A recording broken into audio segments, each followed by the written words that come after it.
Okay, hello everybody. I should be live. How are you guys doing? Nice to see you guys all joining in already.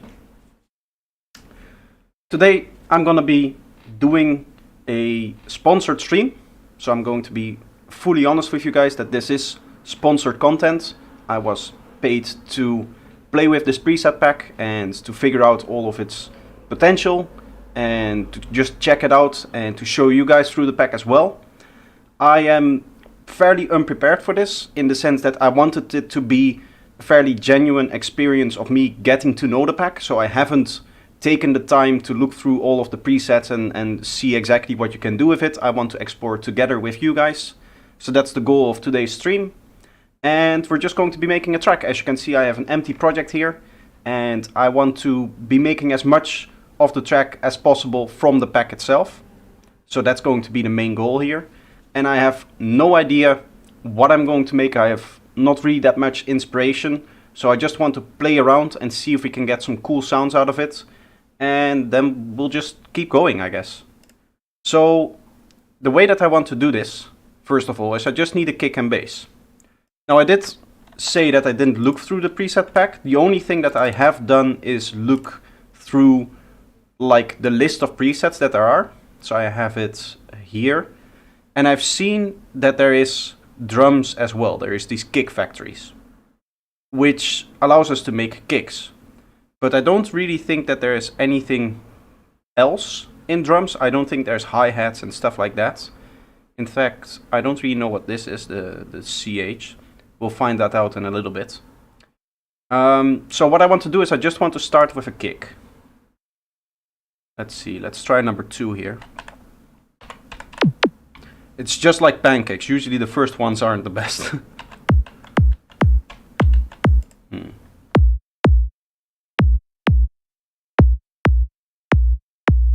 Let's see.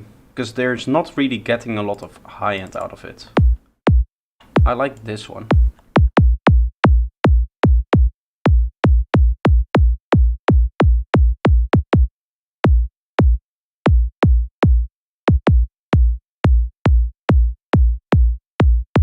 Get a little bit of that. I do think that we need a little bit more high end out of this kick. Maybe. Let's have a look at it on the EQ. Yeah, so I want a lot of gain at around like 80 Hertz. That is something that I like to do to my kicks if I'm synthesizing them as well. So that's kind of like a normal way of doing things. 87, let's try that.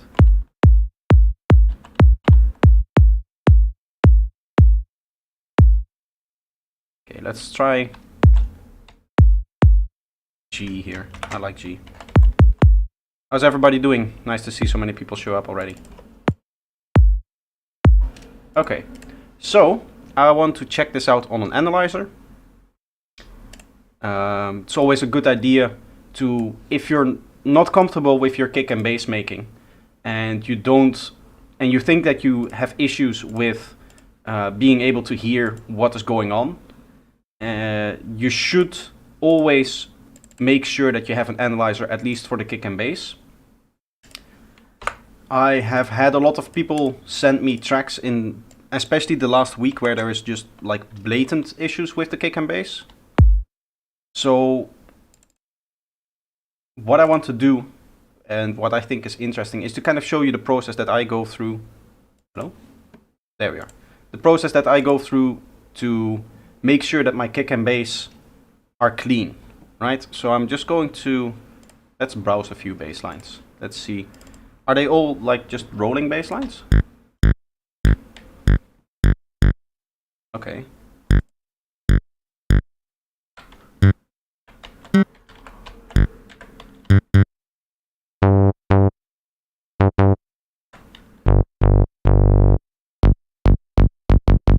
So here we have a kind of standard rolling bass line. It's interesting that they do it with the wave like that.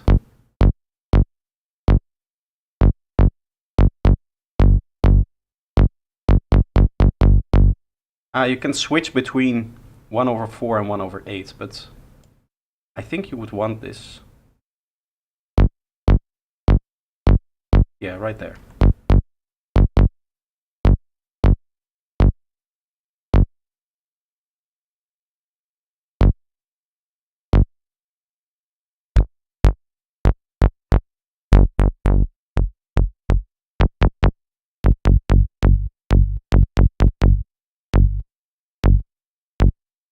I like this one, but there's a click at the end, I think.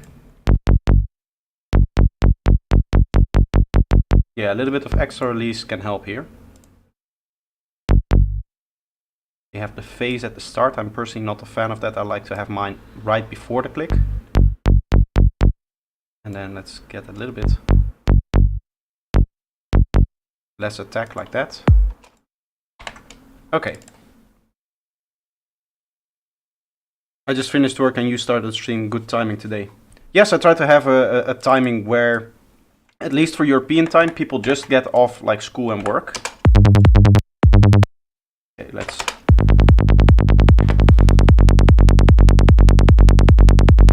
Okay, so it's clear that there's some clicky business going on because of that release still that we have. Okay, I want to look at this for a second. Let's set up the bass here.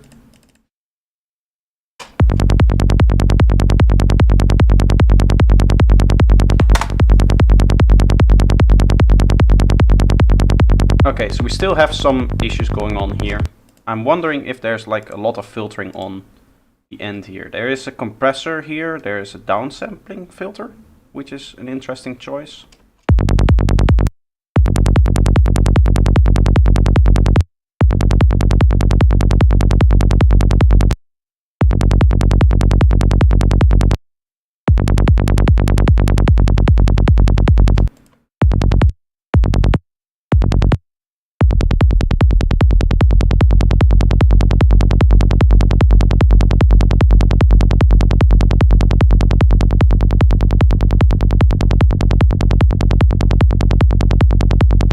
The kick is also moving.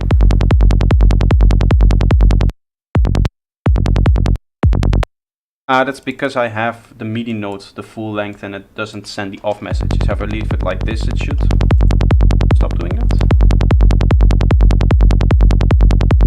Yeah, so there's no random phase here, but it's still moving.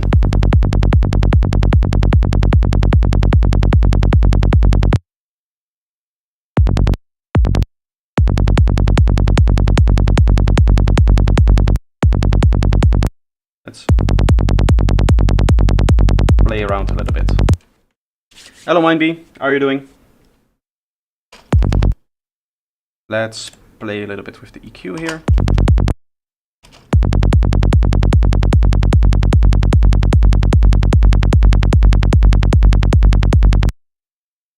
I might be a little bit quiet on my end. I hope everything in terms of volume is okay. It's quite loud now. What I want to do is I want to set this to like -9 and this to -8. Maybe it's a little bit too quiet now. They do seem to peak around 0, right? Not the kick. Kick could have a few dB.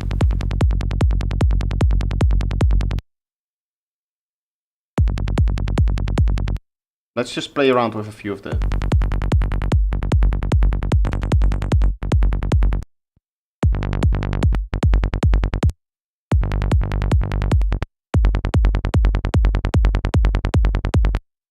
I just want to check out a few of the different presets. I think I won't have...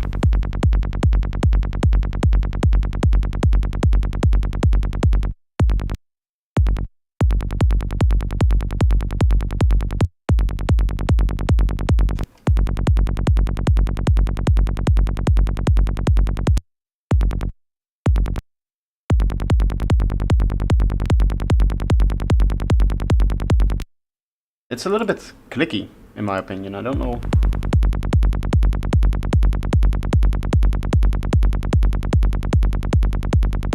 I don't know what's going on here. I don't also know. This is probably a bug here. Yeah, if I make the MIDI note shorter, you can see that it's just working fine. Okay. So we're also at 150 BPM. Let's go a little bit slower. Let's go 145. We can try different keys as well, maybe.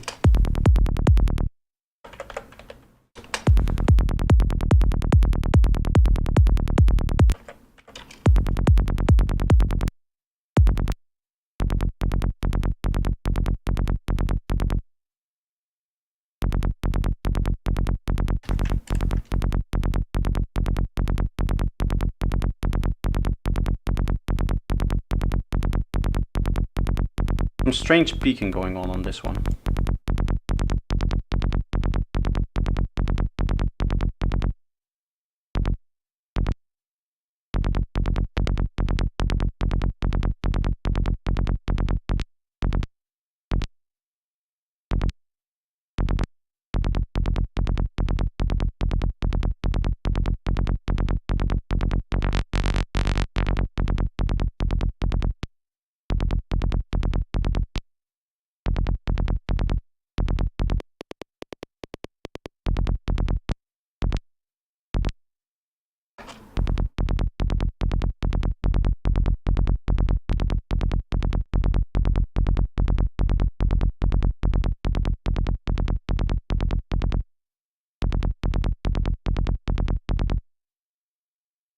Fine, thank you. How are you? I'm doing very fine. Very fine, very good, I should say. Okay, let's just see if we can get some more work done here.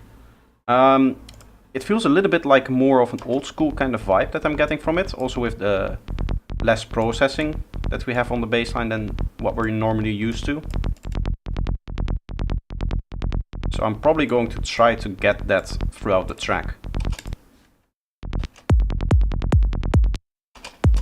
We still need to do some work on this kick here.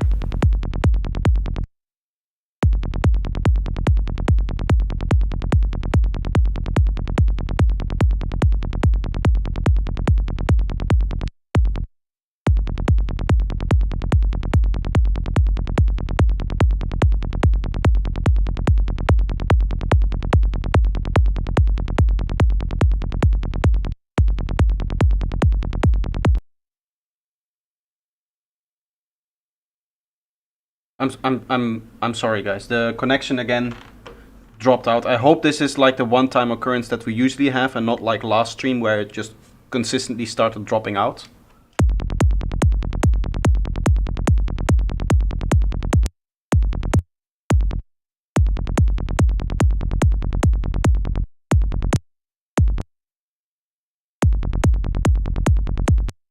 Personally, I'm not a fan of... Oh, I should not be doing that. I should be going in here, then this, and then Shift-Alt-Click is the one, right? Yes.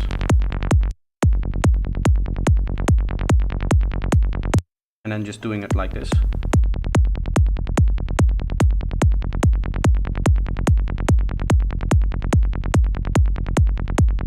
Yeah, because you can see it never goes fully down, so it's just staying up there.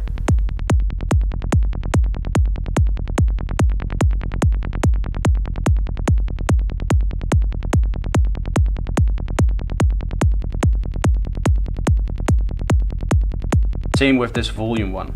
It's never going to get to the end here if we're at this high of a BPM. Maybe this was made for like slower BPMs, like 138 or something like that, but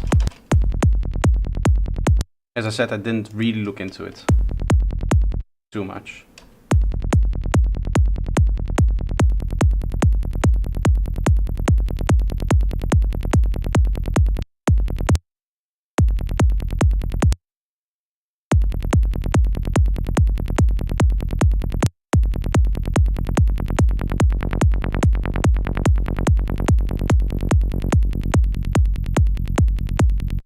I think it's clicking because this release is so short and this one isn't, and so it's like snapping down.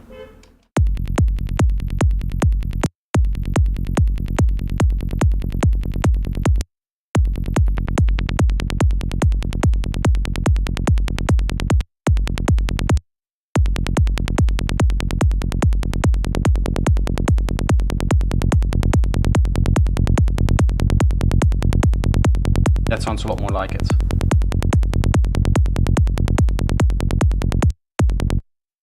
Okay, bit of processing and that should do the trick, hopefully. My processor is in tools.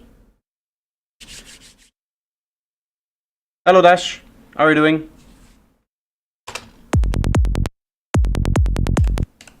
Okay, draw mode off.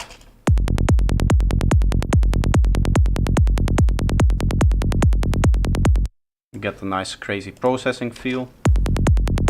Now we need to set this. Now obviously our kick and bass is kind of messy. So ideally we would resample this, but I first want to see the right processing amount.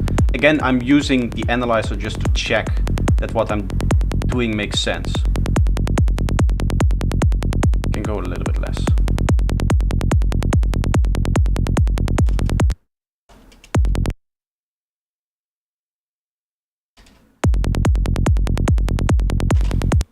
Okay, let's resample our bassline here. I'm just going to take one note and go into, no, not the drum track, the bass track here.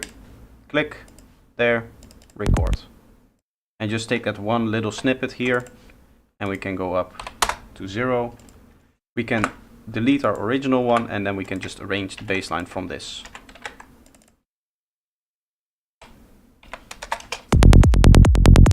And this to -9 too.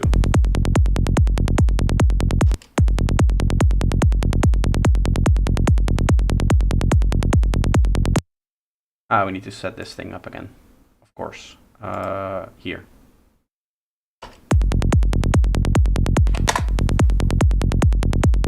Okay, so now we have a clean bassline. It is a bit on the loud side. I think this still needs a dB. And then I think this needs, yeah, like that. Just more punch, more click.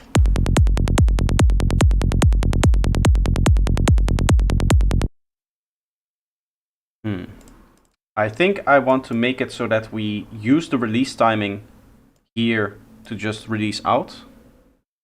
I don't know, that's 0.26. So that will be 26 milliseconds. 26. Theoretically, we should now have a clean kick and bass, yes. Okay. So we can just use this now.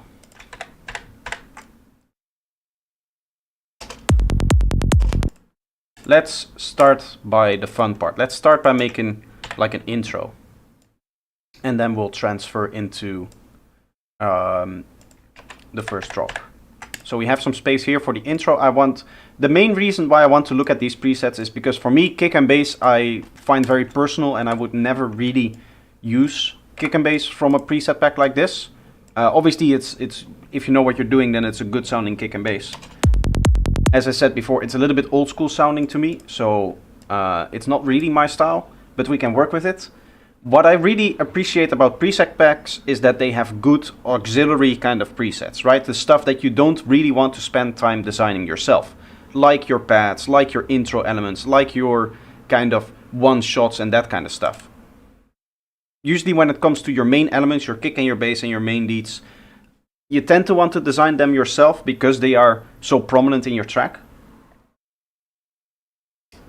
But for me, a preset pack should really shine in just giving you these ideas, right? So let's say that I take, I don't know, let's go for pad. Some pad like this here.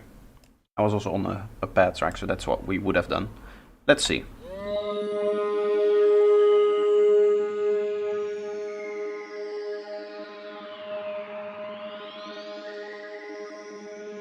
That's very cool.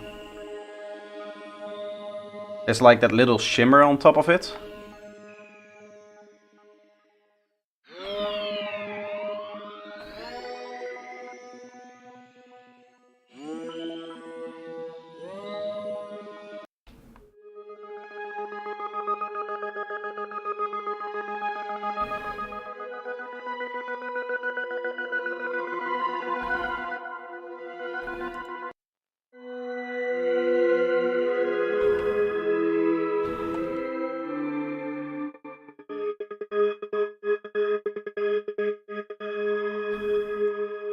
I kind of like that, using that as one of our main pads here in the intro.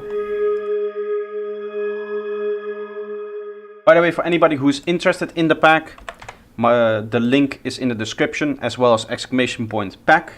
If you're interested in a bunch of new presets, then obviously grab them, because that supports me and that supports the pack creators as well.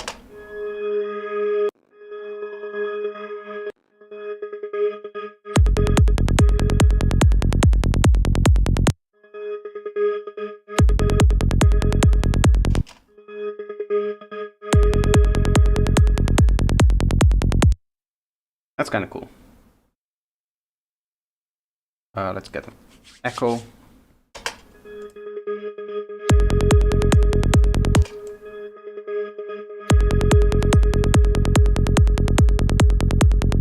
I was still in G sharp, right? I didn't change key at the last minute. That's always something I need to check. F sharp. We're in F sharp. Ah.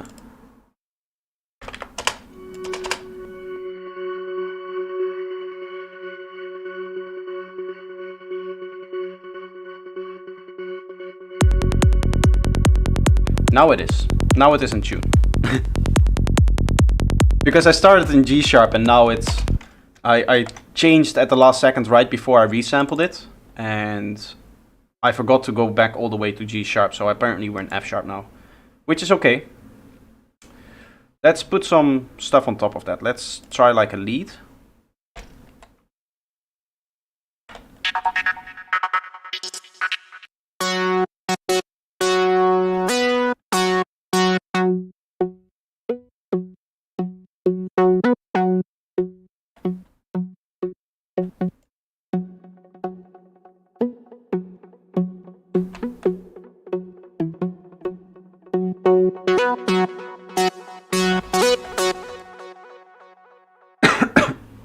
Kind of like an old school kind of Goa vibe, I would say.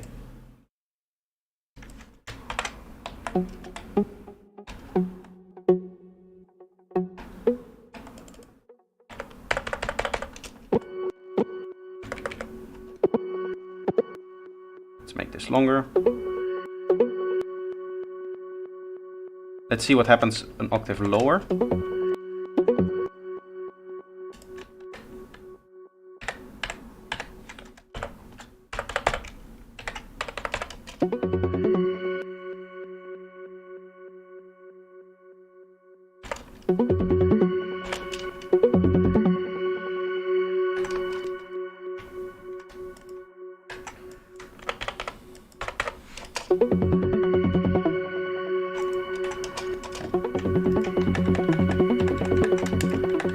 I like the auto pan that's on here already.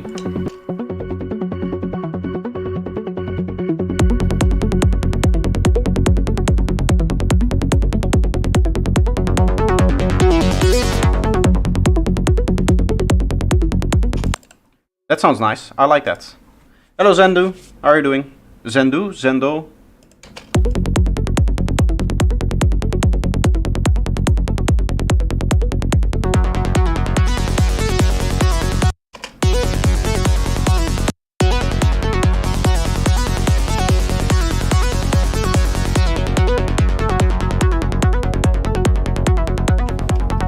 I think in the drop you don't want to have an auto pan like this, so we'll have it modulate down over here. And then we can add our echo for like the space effect.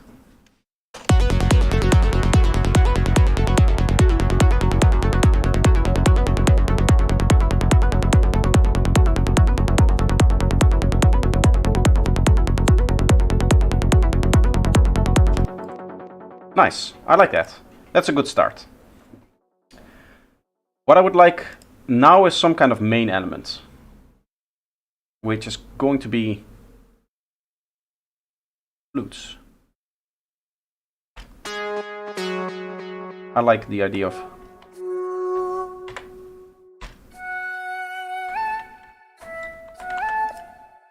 we can play with that.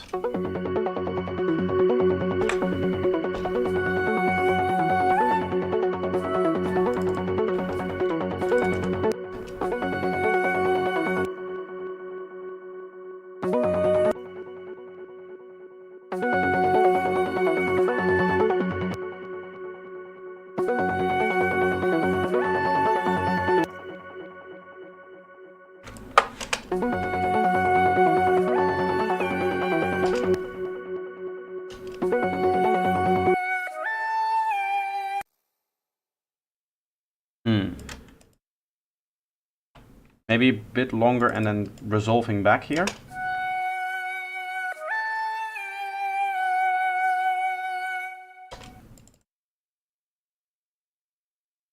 I like that.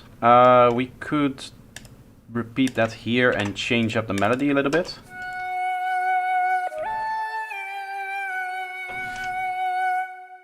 This one needs to pitch bend from there, I guess. And then we can go 2 lower.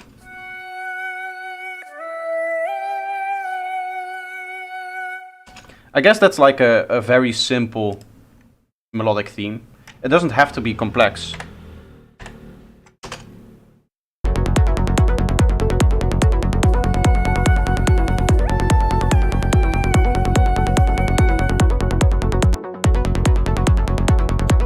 Actually, I want to see if these presets come with space. Yes. Let's see if we do like full space, how big the spacing is then.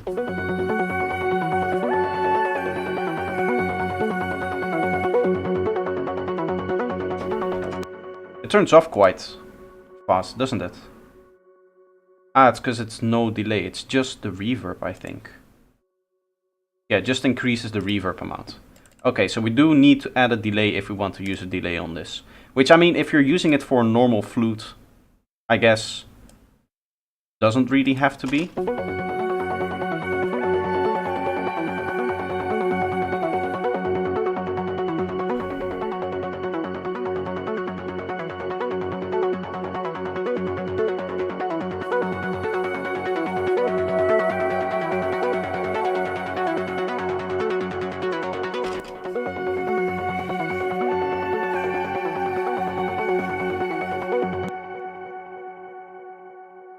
This like timbre thing, we could automate that back and forth like this to add a little bit of extra movement to this whole thing. So we duplicate bam bam.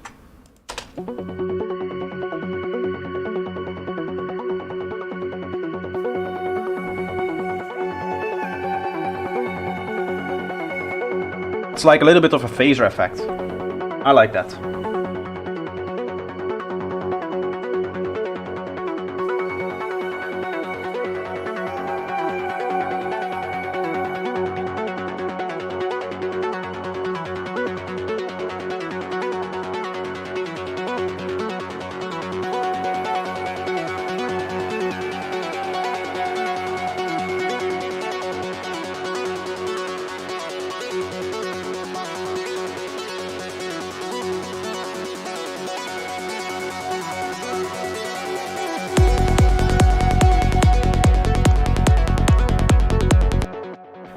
I'm thinking of moving this whole thing.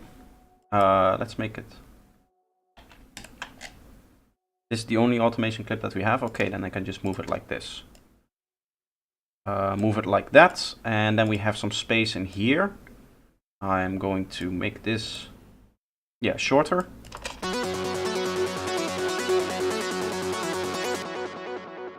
We'll have the auto pan up going into here. I'm changing a little bit of my idea of what I actually want to do. We'll start with the auto pan all the way down, and then it snaps down here again, together with the filter.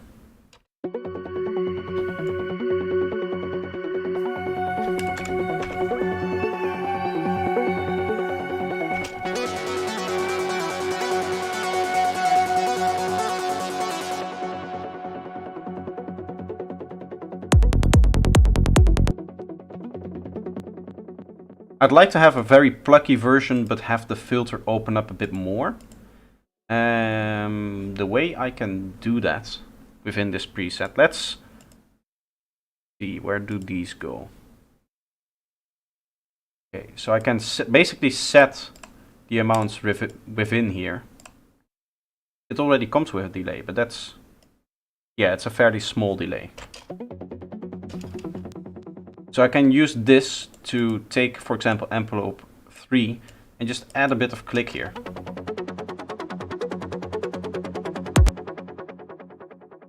And can I modulate the portamento time as well?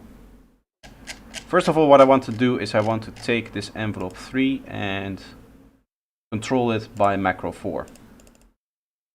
This will no longer be the space, but that's okay. And then this just goes up here too. give it a bit of space like that.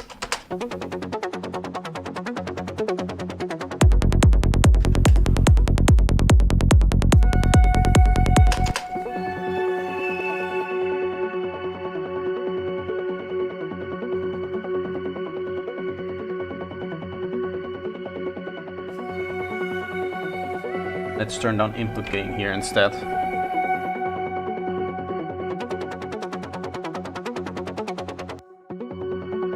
Ah, it's no longer moving the filters.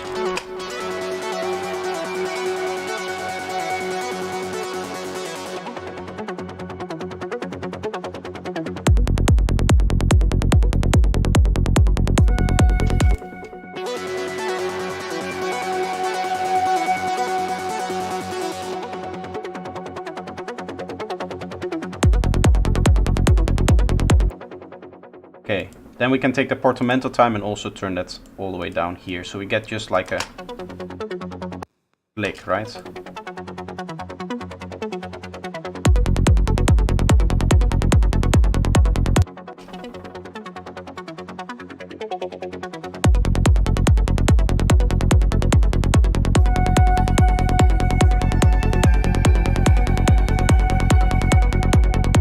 Can do some cool stuff with the color here.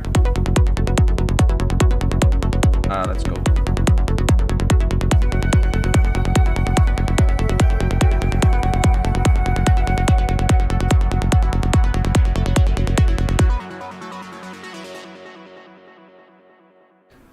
That sounds cool.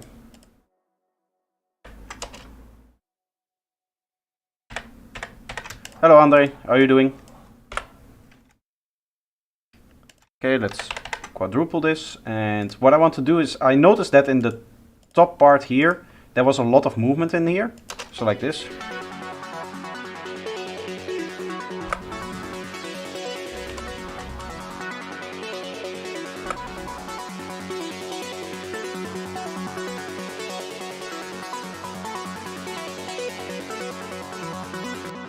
What is this? I also want to delete that.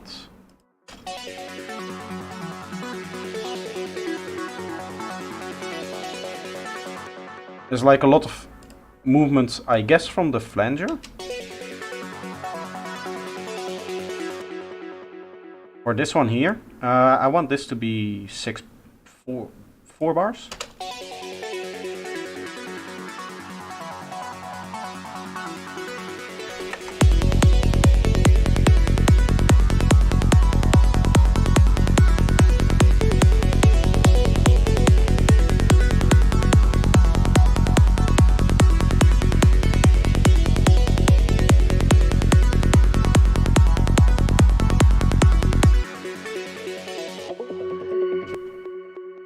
I guess I'm kind of going for something like melodic psytrance a little bit more in terms of what I'm getting now out of this track.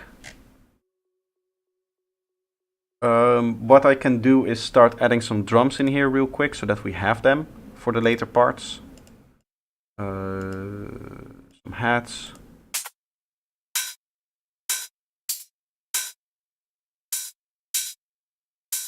I guess I'll get a nice and bright one here.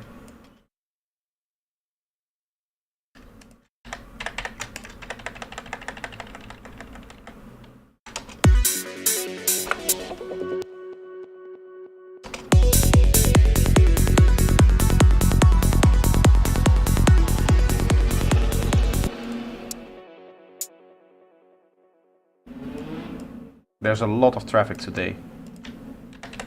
I hope it doesn't pick up on the stream. Well, there's not much that I can do about that.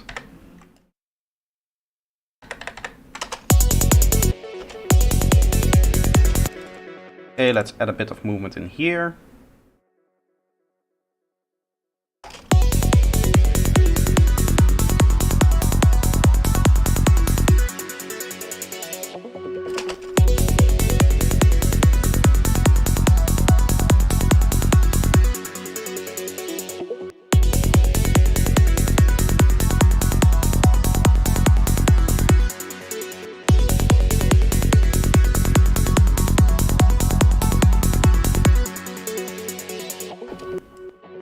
Like that.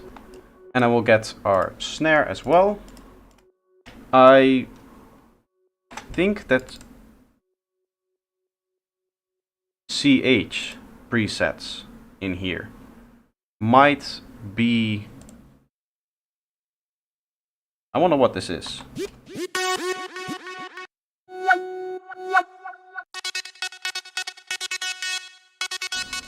This is just some kind of synth. I wonder what the CH stands for.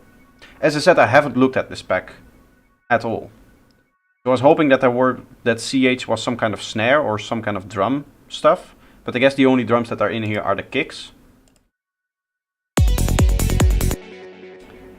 Tunecraft is here. The people who made this stuff. Now I need to make sure that I only say nice things. From now on, I have to say nice things. No, it's a nice pack. It's a nice pack. We're getting very quick inspiration here, so that's always good. Okay, I don't like these snares here. Which one is the... I like this pack. This is a different pack, the Psytrance Intelligence packs, but there's like two types of snares in there. There's the ones that are like this, where it follows the kick in waveform, right? There's this bit and then it goes back up again, and then there's just the like normal ones, like 6 is a good example. I like this a lot more. I even like them shorter, like that. Maybe even with a fade on top. I like my snares fairly short and snappy. Something like that.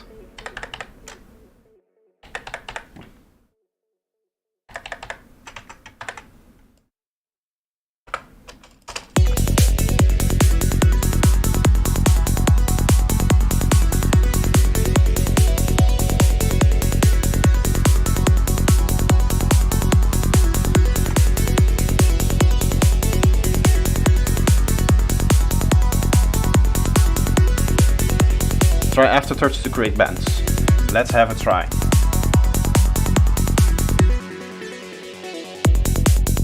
Aftertouch. I need to go into my MIDI editor for that, don't I? I need to go on MIDI control and then... channel pressure? What's Aftertouch in Ableton? Ref controller. This is all the stuff for the...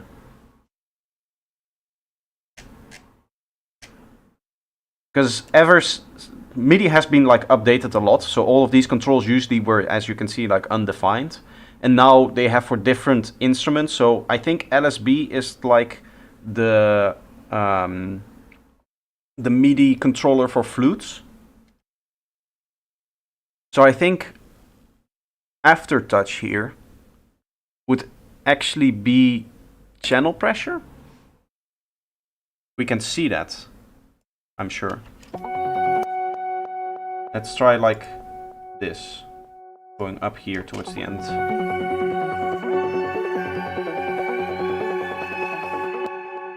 Yeah, so that changes the pitch. I already have the pitch bends. What I would like is a vibrato kind of thing. So if I take this and I set this to Aftertouch as well, and then go into LFO 5.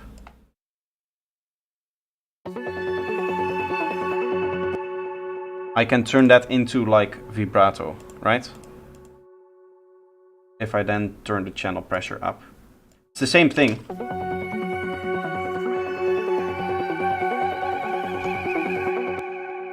That's a lot, I would say.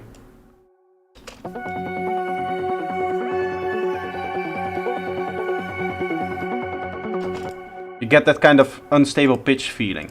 I like that. I'll keep it like that. I think that's better than the bends, because I already have like bends in there with just a normal MIDI control. So we should be able to copy this over here and then just duplicate this over. Why does it...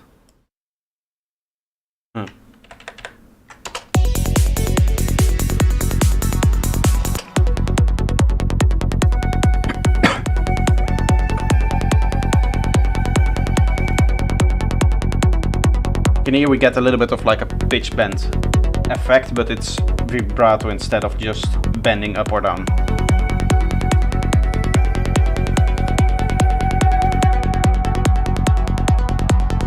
There towards the end it becomes very loud sounding.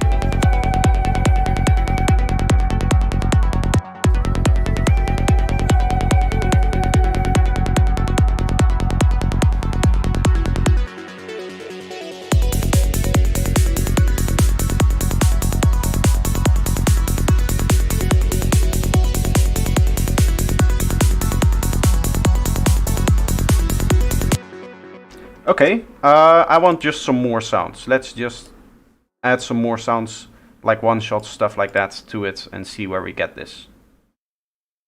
Because I still don't really have an idea. I'm just kind of randomly going through it.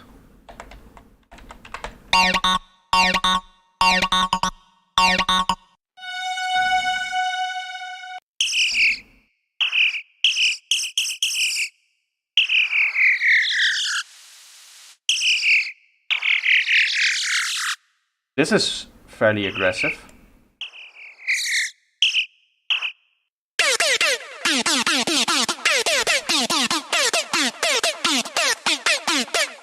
I like how it switches.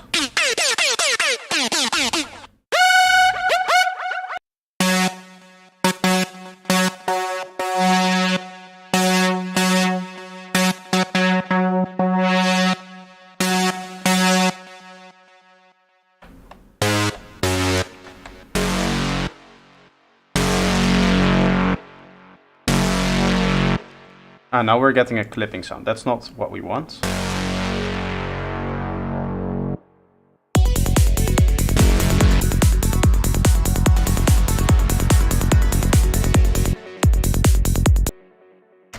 Maybe here like this, and then like that. Okay, with a big echo on top of it, it should be nice.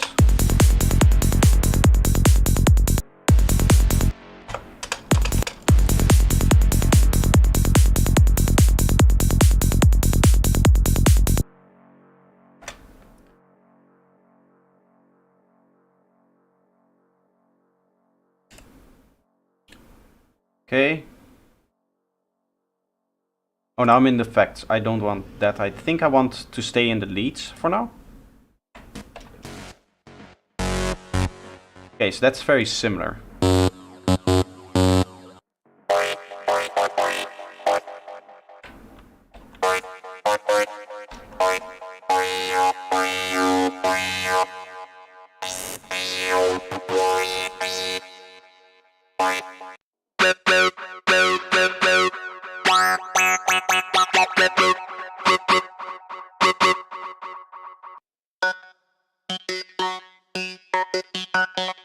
This one is nice. It's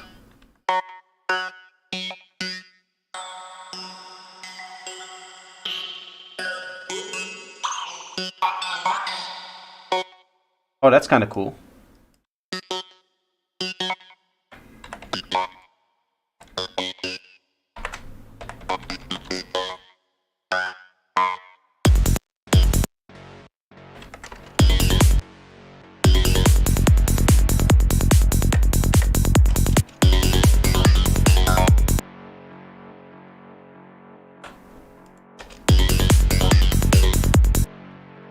Let's play around a little bit with this digital mesh thing here, which sounded really cool. What I hope it does is it fills in the gaps at least. Yes.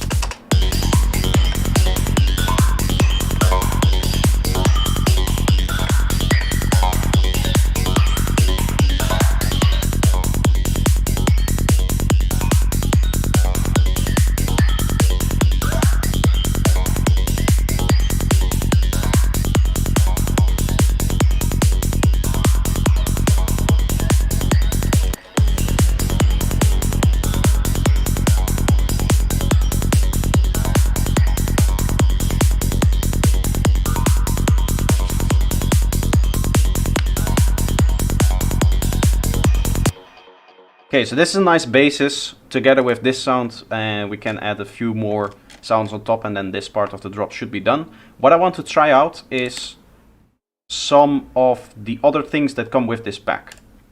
So first of all, I'm going to open up Serum Effects, and there's actually a bunch of presets in here for Serum Effects as well. And these are like glitcher things, that kind of thing.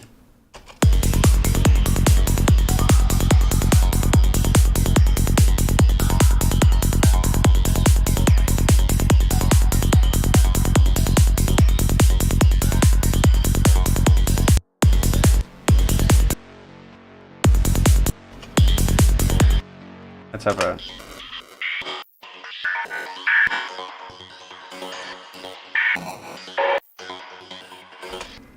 We can use this to make it a little bit more interesting in certain parts.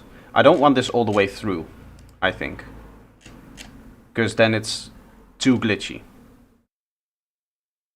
Seeing as we're going with this kind of melodic style, I think having it every once in a while is a little bit cooler. What I'm going to do is just add this here. And then we'll use the change selector to go here, here, and then maybe like one here and one there. So it already has its own kind of glitchiness to it. And then it goes in here as well. Is Serum your everything? So yes, for this pack, everything is Serum or Serum Effects. If you're asking for, like for myself, if I use Serum for everything, then obviously no, there's also Vital, Faceplant, Omnisphere. I sometimes use other ones as well. To be honest, these two and like Oberhausen and Labs is stuff that I haven't really been using. But 90% for me, yeah, Serum. And this pack is completely Serum apart from the MIDI files that are in here. So you get a few MIDI files, which we'll actually explore as well in a little bit. First, I just want to get a few kind of like one-shots. And I saw before that there's also synths in here. I'm wondering if this is more of like a classical one-shot, or if this is maybe the one-shot. I'm still kind of confused where the CH stands for. But it does sound like those were also synths sounds.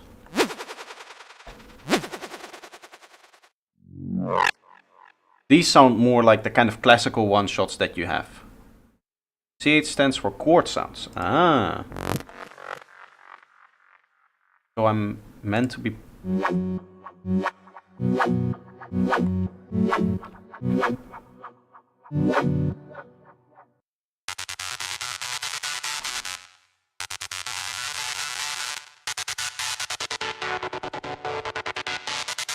That makes sense. I can see that.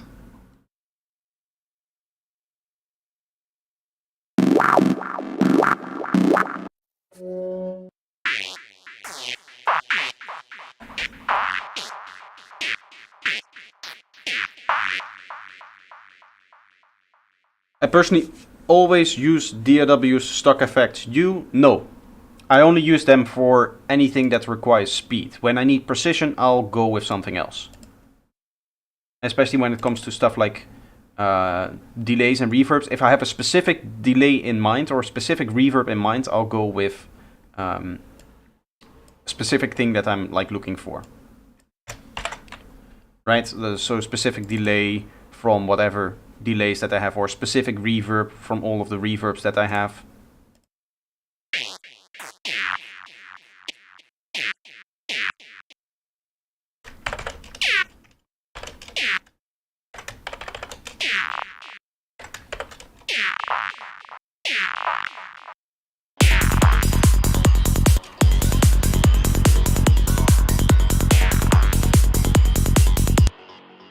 So for example, here I might want to go for like a drawn out delay. Something that adds a little bit of delay diffusion, reverb diffusion into the delay.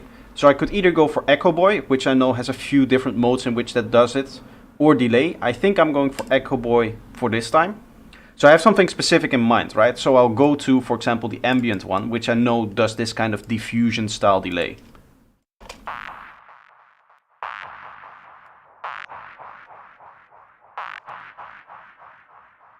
You get that kind of diffusion effect.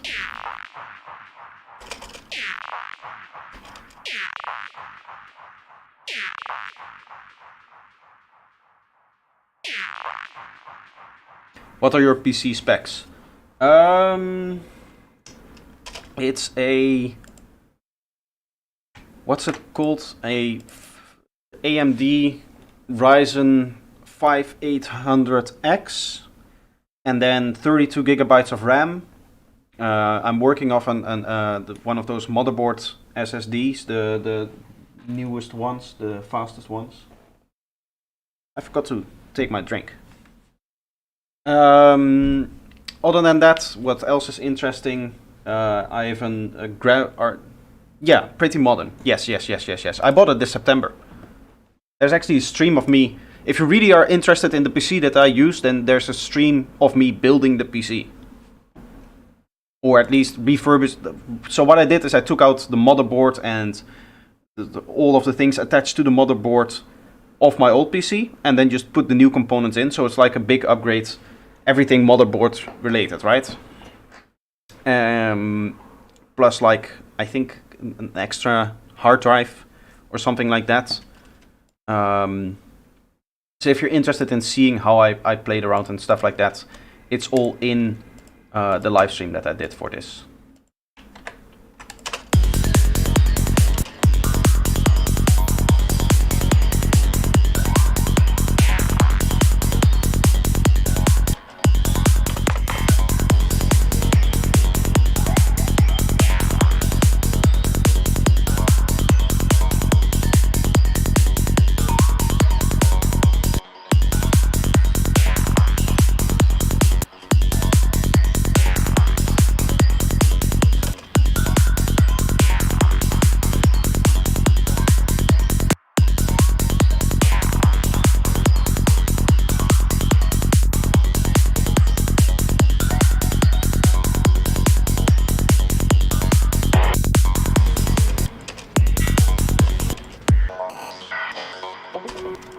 I think it will be cool if we fill up this group with a bunch more sounds to have the glitch work equally over everything.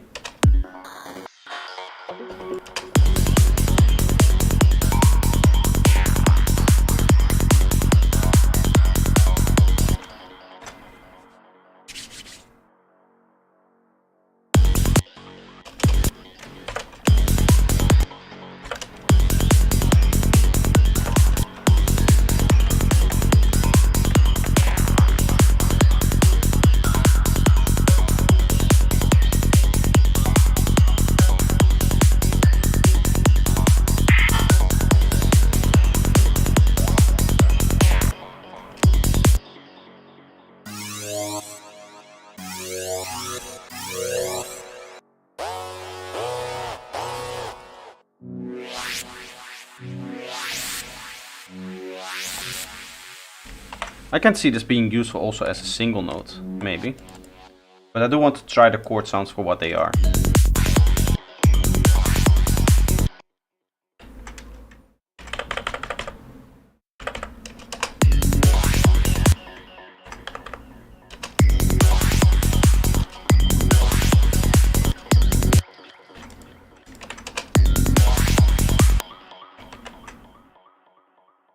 Windows 10 or Windows 11? This is Windows 10. When it came to Windows 11, when I checked it out... oh, actually, there's no need for this. Sorry. When I checked it out first, in August, July, I was checking it out to see which one would be more stable. Why is it not... I have automation mode turned off. That's why. Okay, I want to go back and forth like this.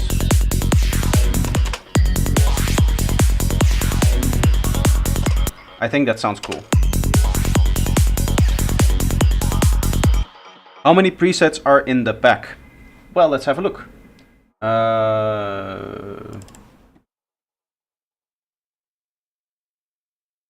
We have all of this stuff, which I'll open up a little bit later to show you what, like the exact number. You have all of the stuff that's in here. This is for Serum effects, so this does not open up in the normal one. And then you get a bunch of MIDI files as well as what's this? More MIDI files.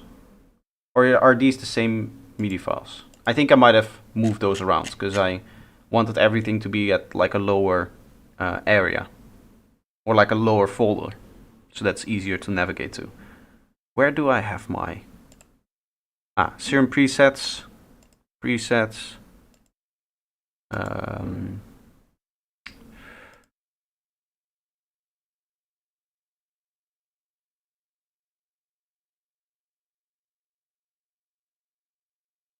Yeah, so these are 25 and 15 MIDI files. You will get the presets. They are not showing up in here. Right? Give me a second. 134 presets.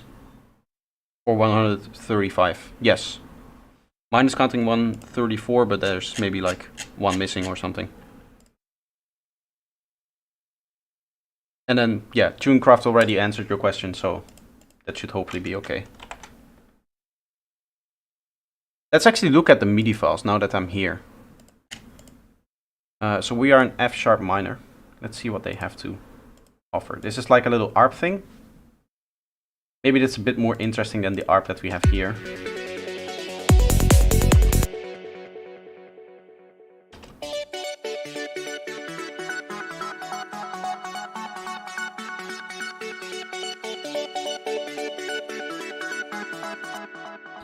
Not really the vibe that I'm going for here with this track, but we can try something else. Maybe this is a little bit...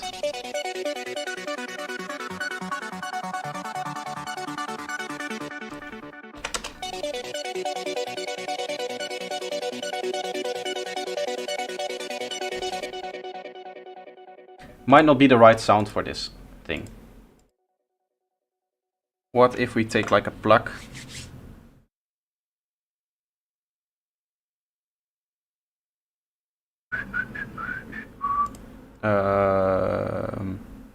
I always lose. I lose where I am.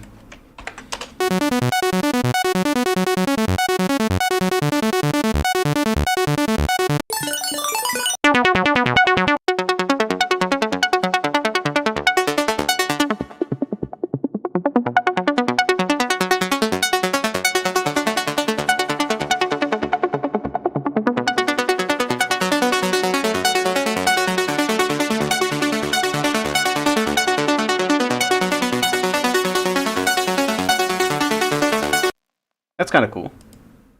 Let's see what else they have. So this is F. I would pitch this up by 1.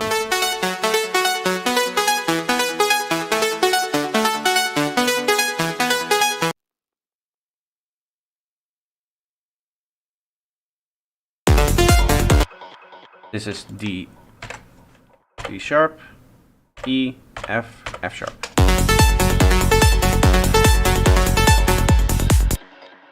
That's kind of cool.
Nice. I also want some one-shots in here to finish off this part, otherwise it's a little bit boring.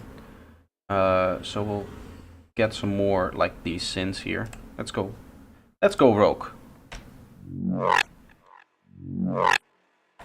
Oh, it's nice, it just finishes.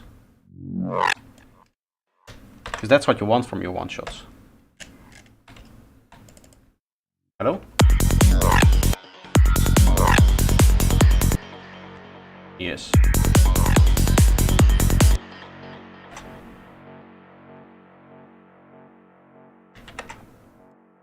I could maybe add this, oh, here too.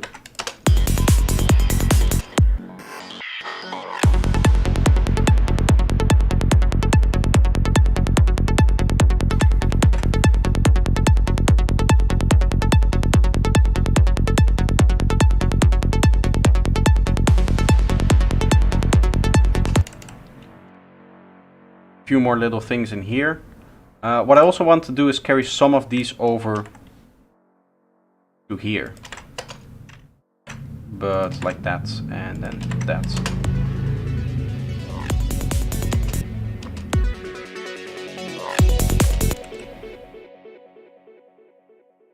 That's nice. What I want to do is maybe a little bit of a glitch vibe in here. So we can go into the Serum effects pack that comes with this. Let's try the multi-glitcher thing here.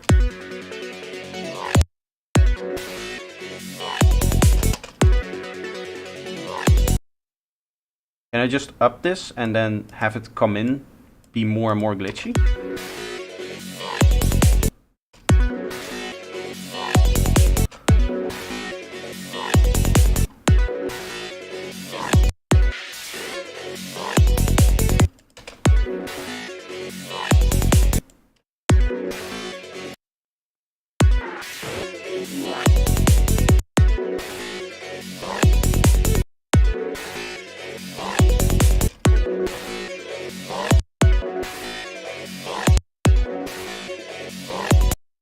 I think this is like completely, how should I say it, deterministic, is that the right term?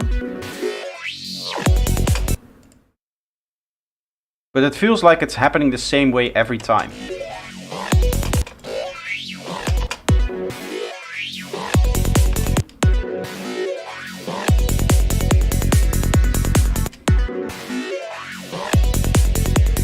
Which I guess is cool.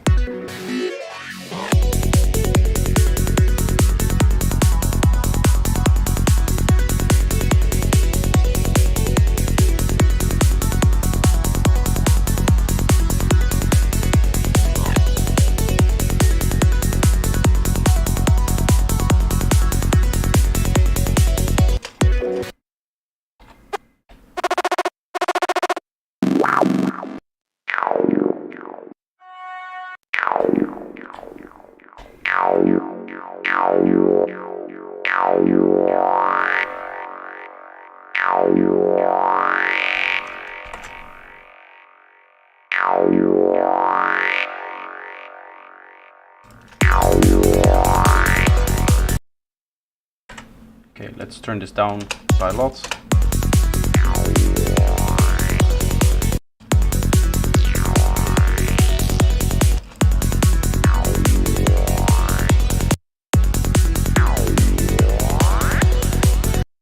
I like that.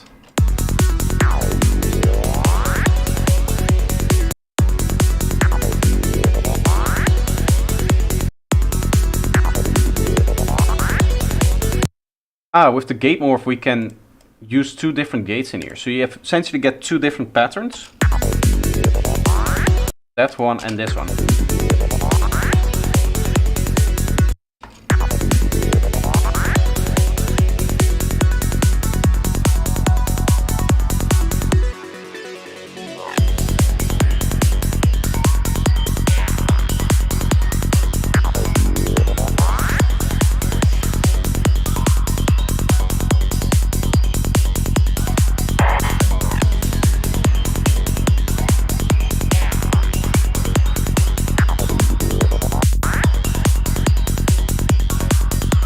I think the glitch sometimes has a chance of not... Maybe it's because it's this specific one. Maybe we need to get the multi-glitchers in here as well.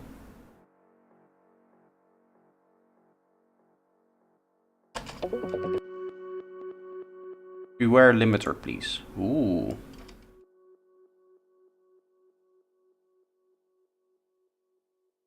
Dynamics. Limiter.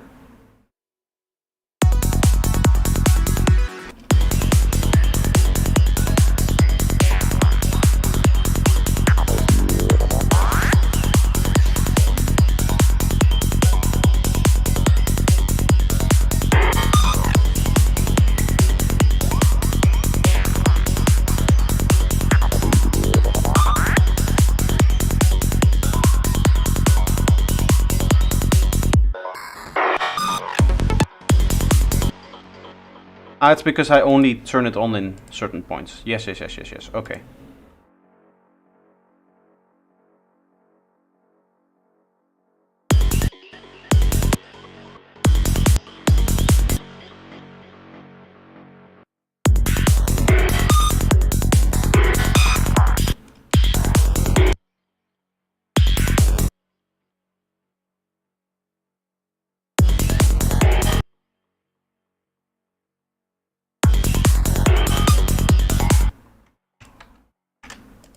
Would be cool to do like this, and then we use the dry wet to kind of have that come in and out.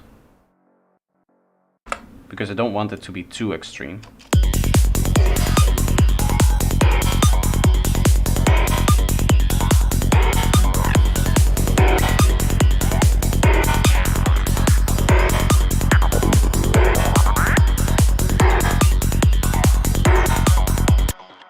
There's like a little beep in there. Right on the kick. So if we do it like this.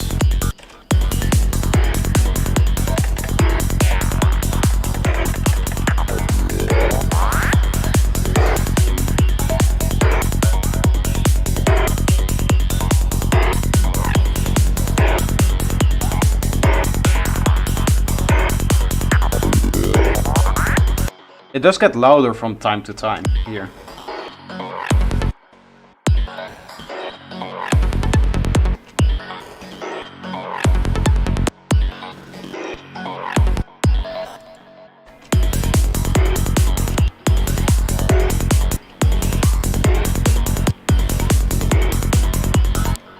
I think it's the flanger that makes it louder. Let's have this then go down.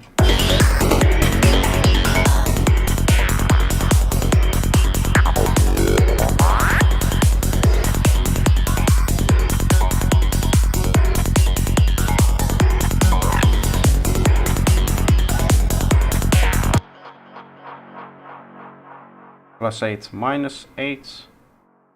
Maybe that's a bit much. No, that seems to be okay.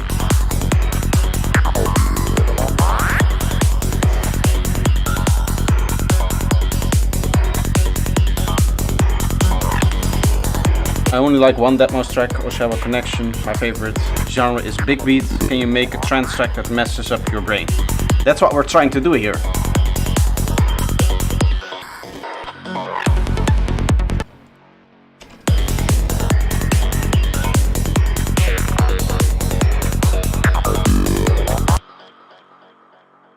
Let's have this go like up and down as well.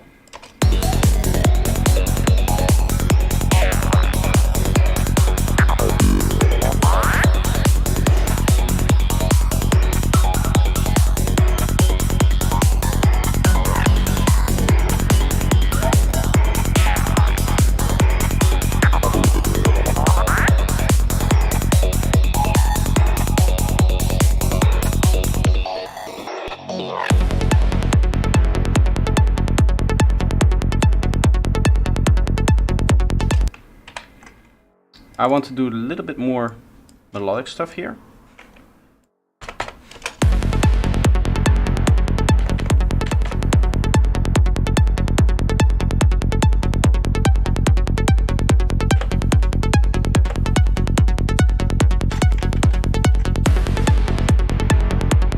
I hope hope I'm doing this.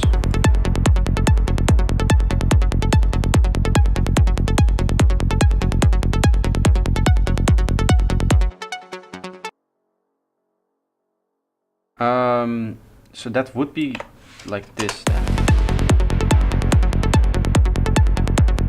Right?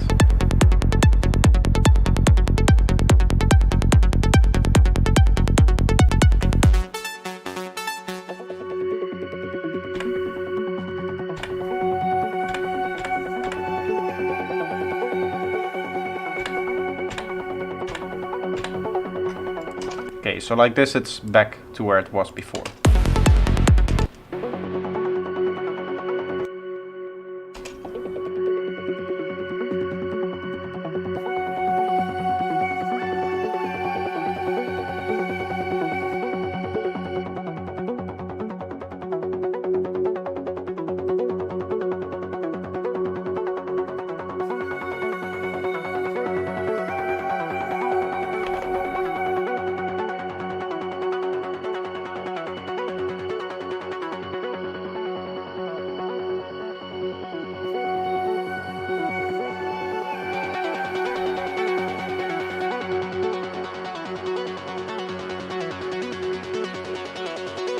Do you know the game Carmageddon? No, I don't know. I'm not really that much into games, to be honest.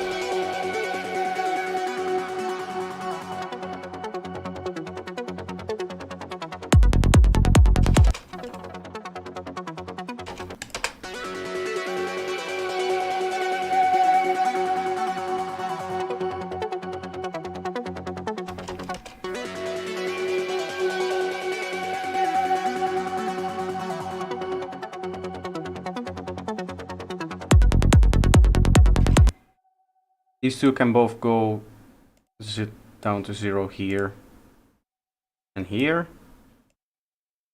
Oh, this is also going to have a long sustain. The way I should just do this with this stuff is just to get the utility and just turn that on here. So it just turns off.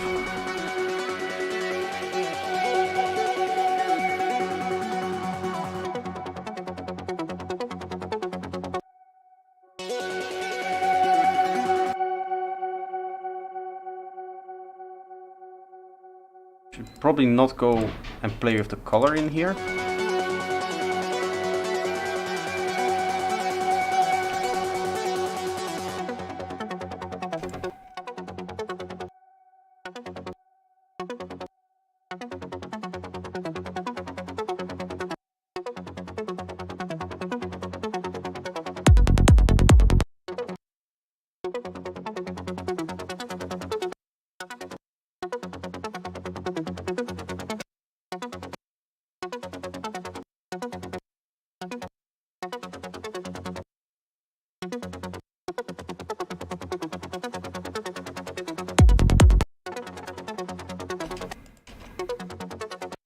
Why am I not really getting a nice pluck out of this?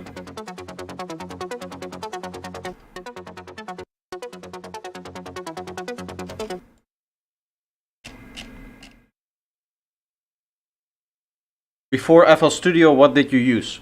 Well, nothing.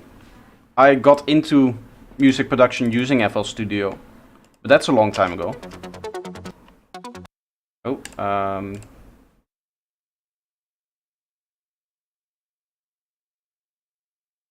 EQ automation is a pretty tricky thing. Yes. I want this.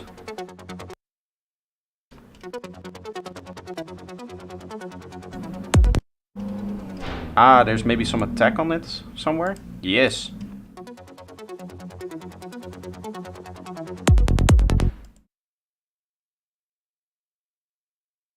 So this attack just goes all the way down here. Right in the little fill that we have.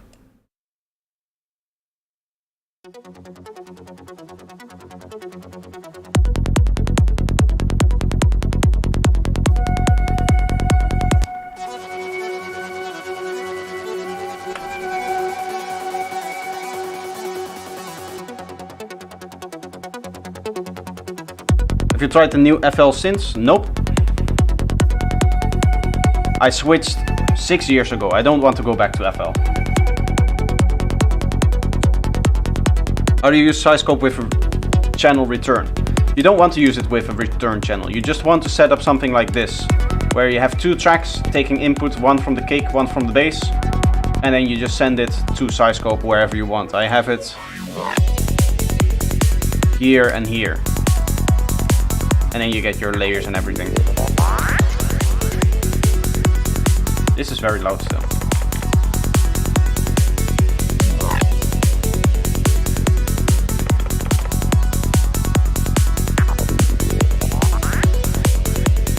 Because we're pushing it into a limiter now.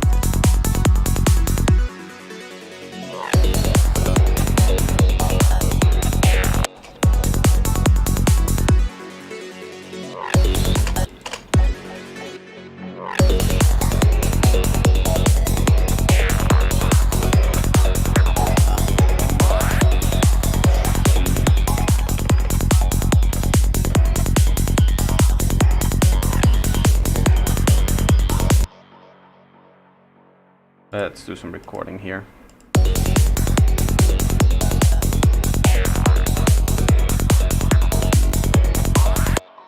Yeah, I just want to see if it's not too messy here.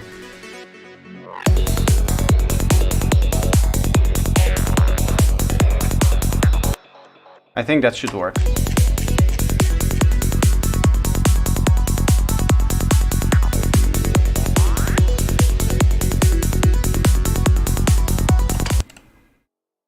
Okay, so overall we will add some stereo spread here. I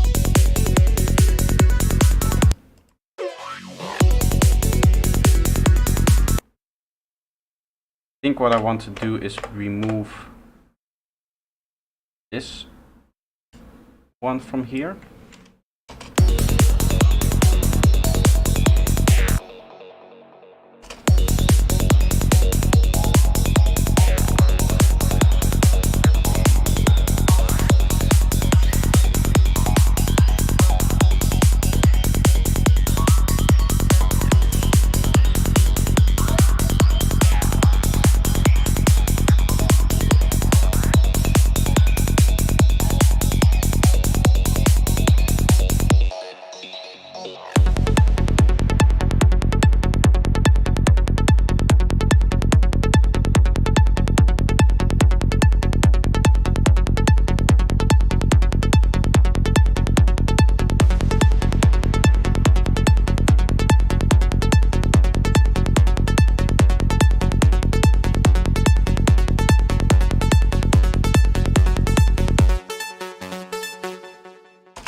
Okay, well, it's been an hour and a half. What I want to, after 10 years, I still haven't bothered with the effect sense. Well, you should. I mean, I don't do it, but not because I don't like the return, not because I don't use them, but because I have my own kind of structure of doing it, in the sense that instead of, say that I wanted to have this on a send instead of inline, or a reverb. Let's do a reverb. Let's say, okay, we add our reverb, M reverb, and we would want this on its own channel. Instead of going and using a return track, what I like to do is just go Control G, and then extra chain, and now I have my return channel here, right here inline. So you get like an inline send track for just this specific element. I don't like to have a whole bunch of different elements all have the same delay and reverb, so that's why I don't use it. That's kind of like the main appeal of a send track anyway, is that you can use the same delay and reverb over and over again for different sounds, so that you have multiple sounds all respond to the same delay and reverb. But that's something that I don't like, because making psytrance, the delay and reverbs are so important for the overall way that your tracks work, that I like to customize each delay and each reverb to the sound itself. And therefore you lose the benefits of the send track if you were to do that, right? Either way, what I want to do is I want to take a quick break, and after that what I'm going to do is look into the effect section of the preset pack, because we need to add a lot of effects in here. Or maybe if you're using an old PC to save the CPU power. Yeah, that's also true, but still then your main limitation is going to be that all your delays and reverbs are going to be the same delay and reverb. Either way, I'm going to put up a song and have you guys listen to it. This is the new version, I think this one, of my set opening track that I'm working on. As you can see, it's not mixed or not mastered like the old one was. The old one is here. You can look at the difference between the old waveform and the new one. But this has a lot more sounds. You can see we have some extra kick and bass in here. There's some more stuff that I'm working on. This one isn't even the latest export. But still, I think it's sounding cool already. So I'll have you guys listen to this while I'm away. And then I'll be right back. Yeah, in a little bit. Should be like 5 to 10 minutes.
So, have you made dubstep trance?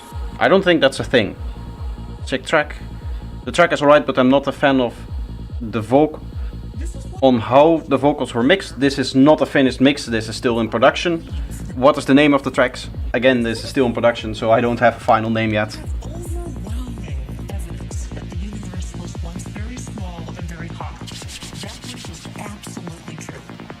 I want to get back into the other track though.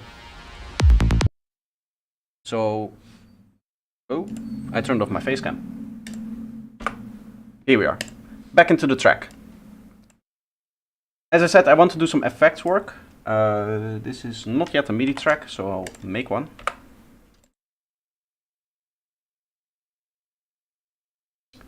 And then we're going to go into here and look at some of the effects that we have.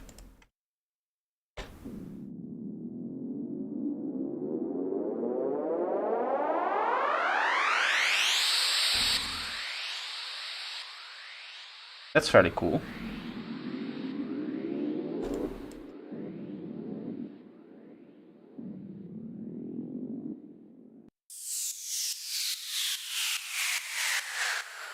It's kind of your standard thing here. I want the sidechain off.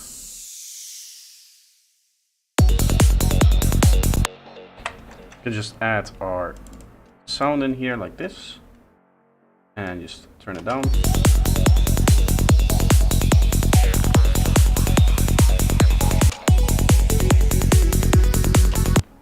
Does this also go up again? No. Okay, so if we want to make it go up again, we can just duplicate it, go like this, and then in this patch here, just go whoop, like that.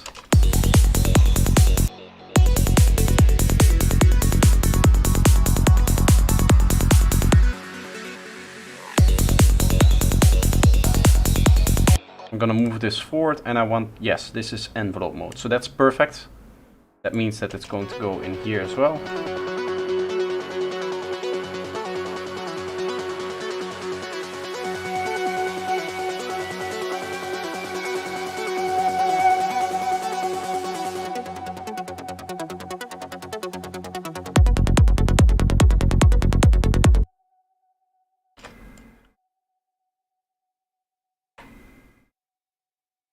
Turn this off here.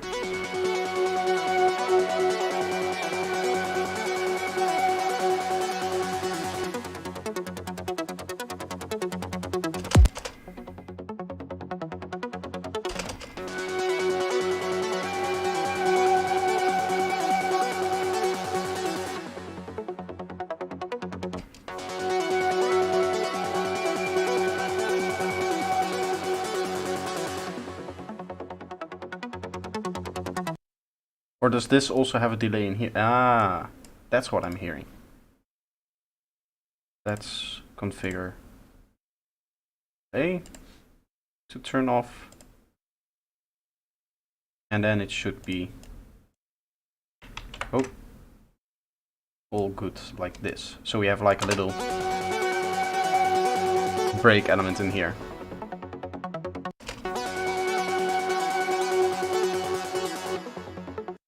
Ah, it's still doing it because of that one. Yes.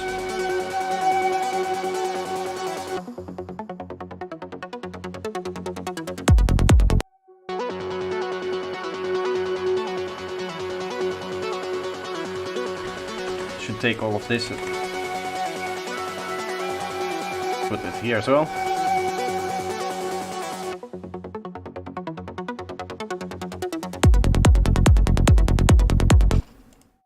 Okay, let's add some more effects to the start here so that we get like a nice big riser there. We'll take that other one that we saw before. The avalanche one, I also like that.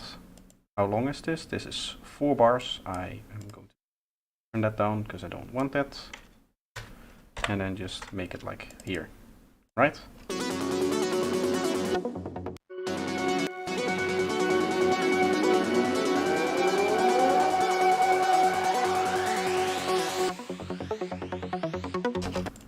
Yeah, so this also has a big delay in it, which I don't want in here.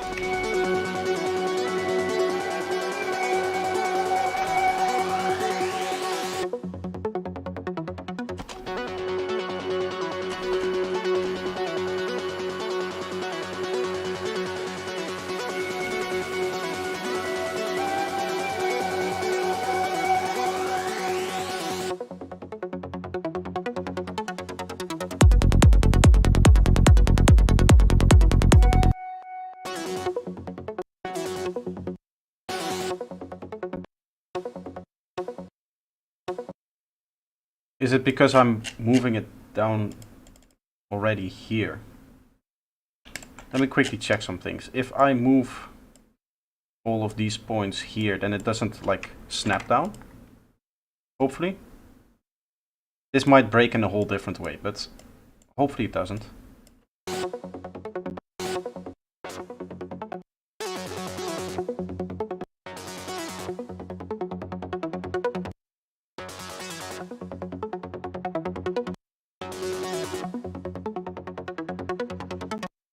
That sounds nice.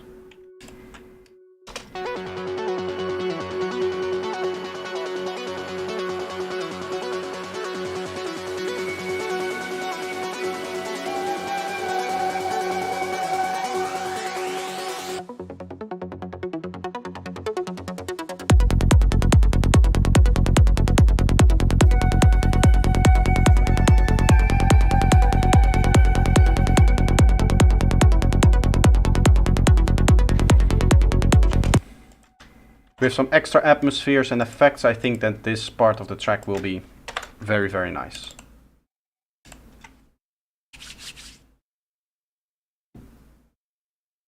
New, let's go. Just a random one, let's see.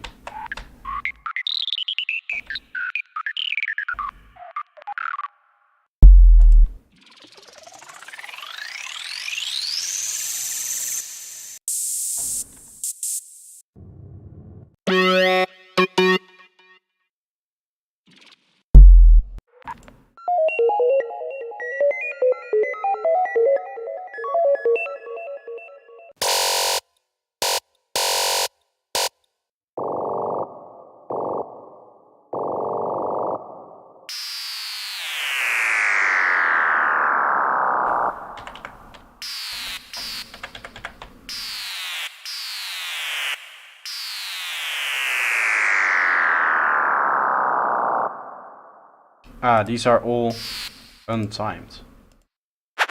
Or not untimed, no pitch tracking.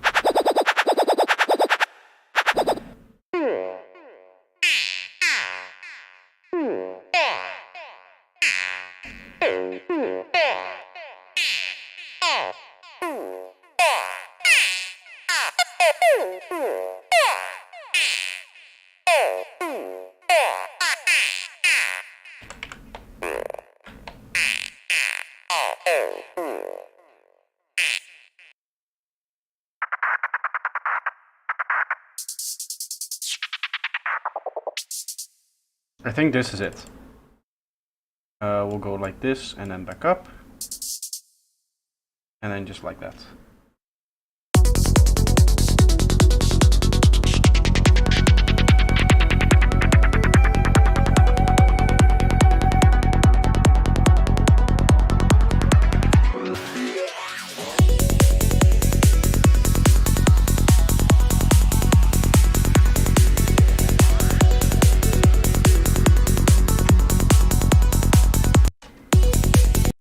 Nice, we need a little bit of extra impact here, so I'm going to go for a crash. Nice big one.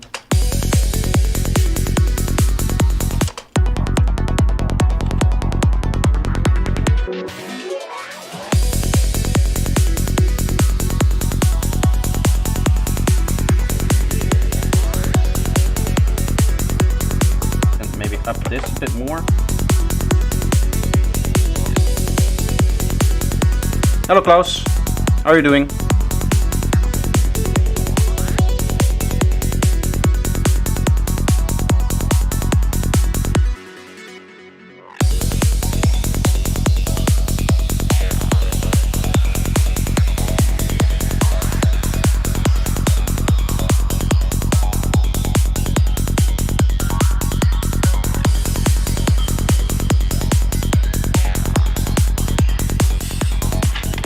Good, thanks you. I'm doing very good. The track is coming along very, very nice. I would say so myself.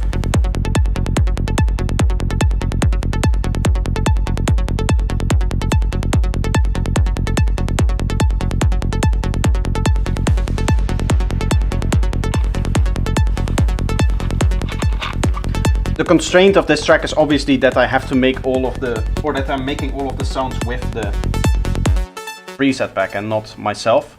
So it's something that I need to get used to because I'm used to just sound designing everything myself, but it's working out very, very well.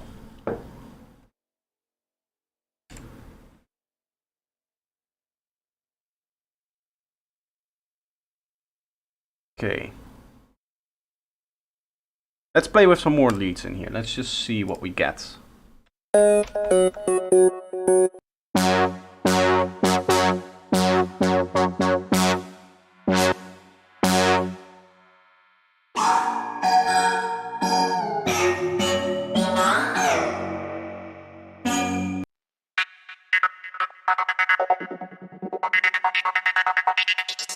That looks very cool.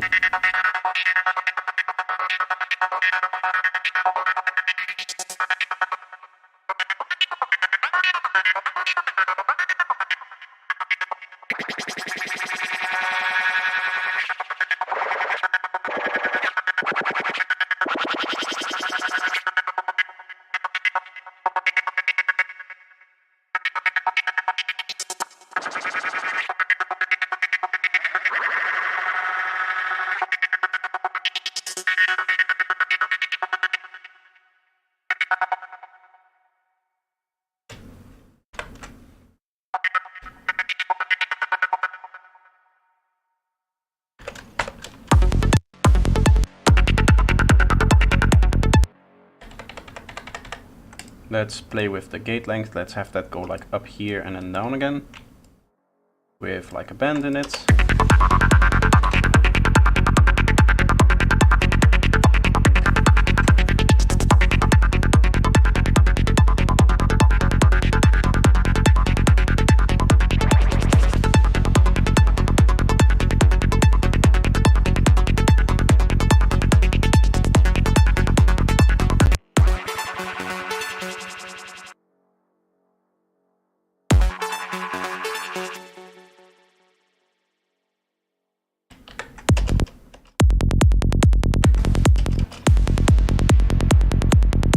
Get our drums in here.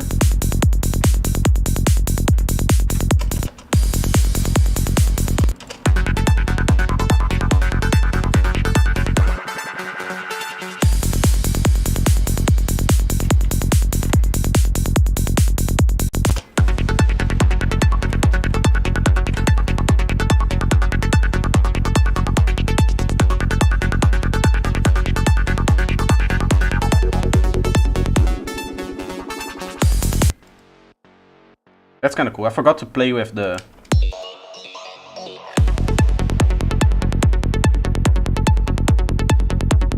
Have this thing coming in like this maybe. It's already moving a little bit out of its own.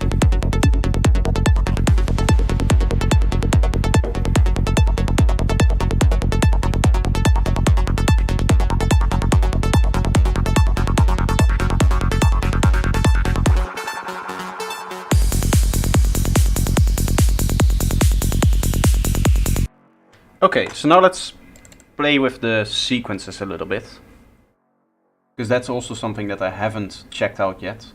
Again, for anybody wondering, I'm playing with the pack Proxima Species. I'm sorry, my English isn't all the best, but still. If you're interested in this pack, then there's a link in the description, obviously.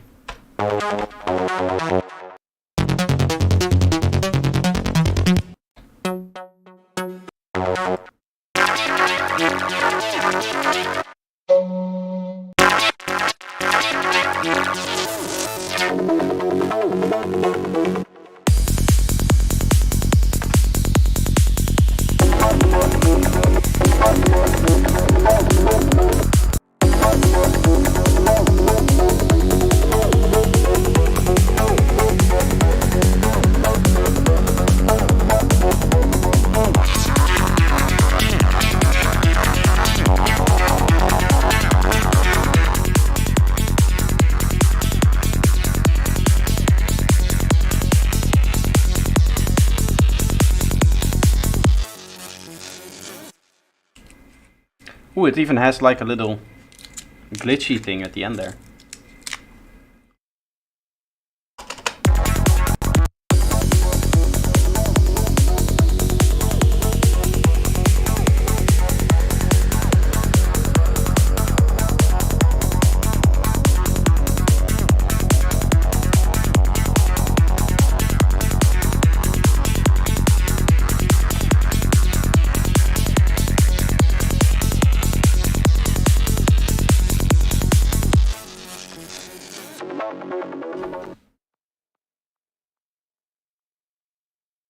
Okay, let's now keep the filter cutoff open.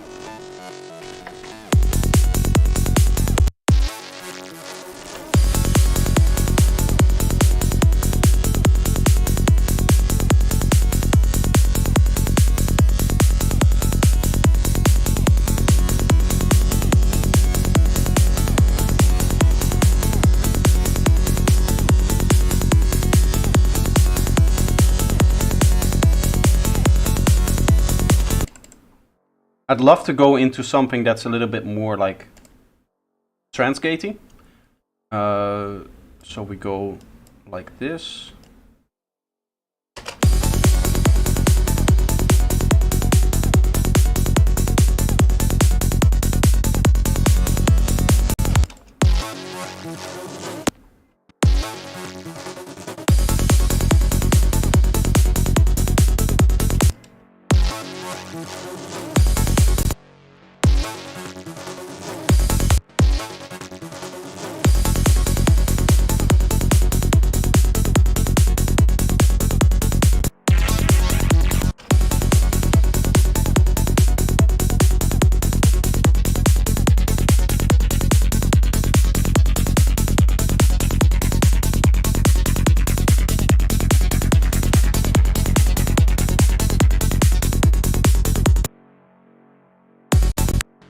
I guess we can mix two of the different sequences together, maybe. That could be cool. This is like then the kind of like top sequence. So if I could go in here.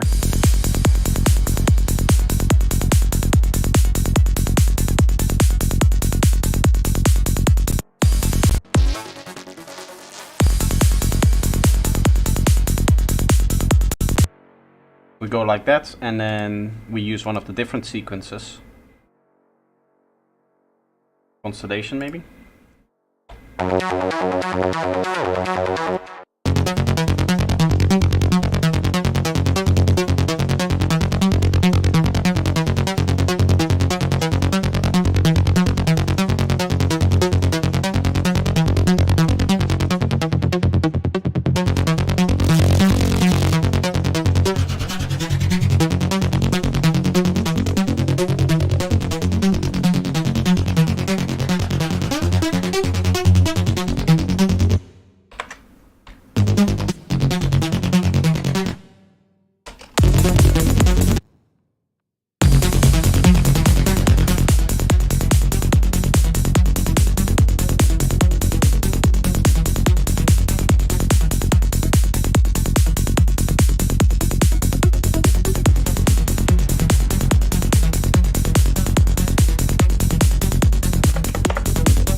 This is what sits on the master tuning, I think.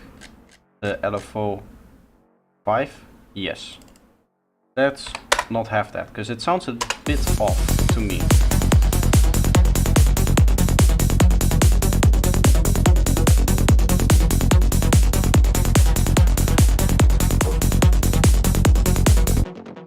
Maybe I should go for the other one.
Nice.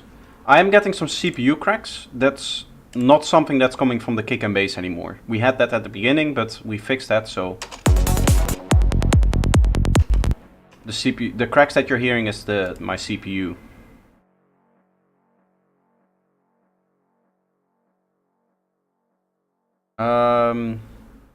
We haven't looked at the arps at all, but we do have like a ton of different sequences.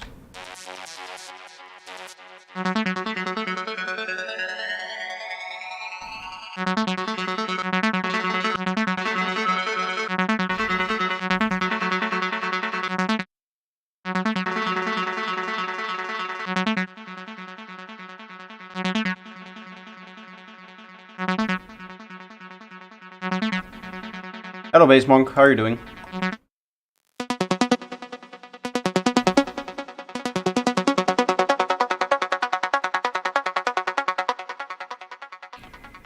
Turn oscillator B and macro on if you dare.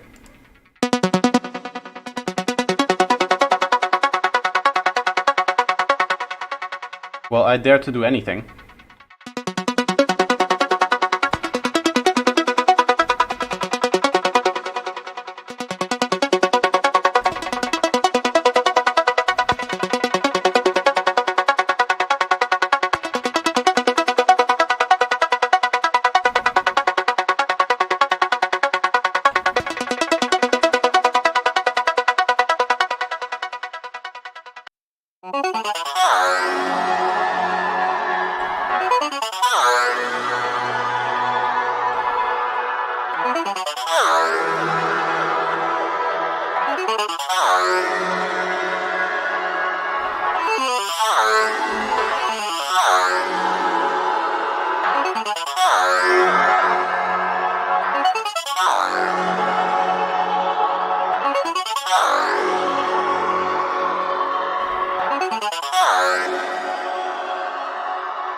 This is almost something you would use in a break, maybe. We could make something with this.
I would almost have this at just like normal delay.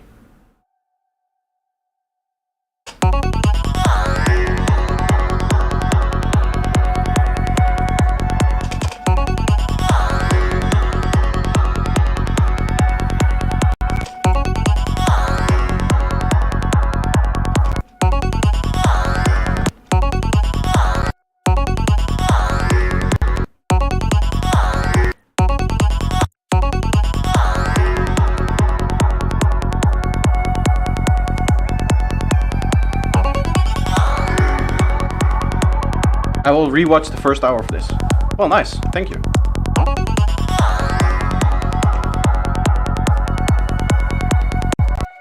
What if we just use my own, like, delay and reverb?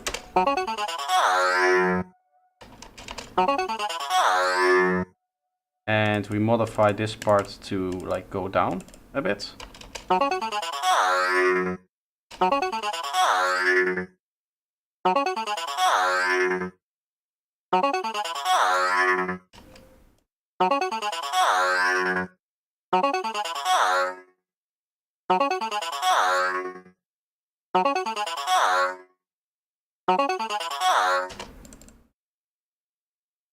Something like that. There's some more things that need.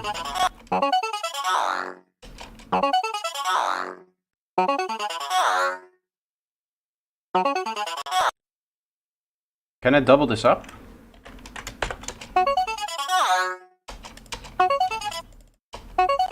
Or is this mono?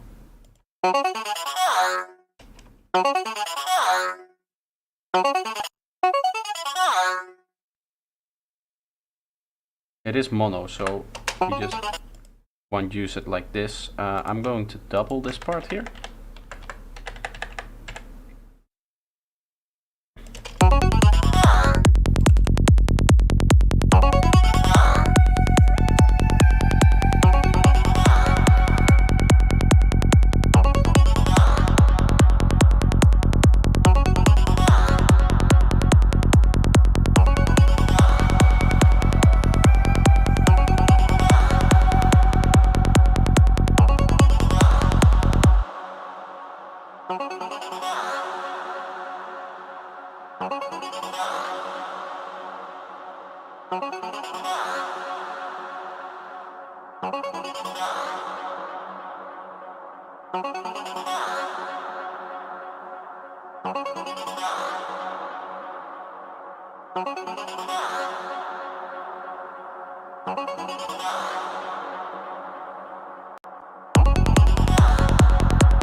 Okay, so what I want to do is turn this into like the break, I guess. So we'll do this, this.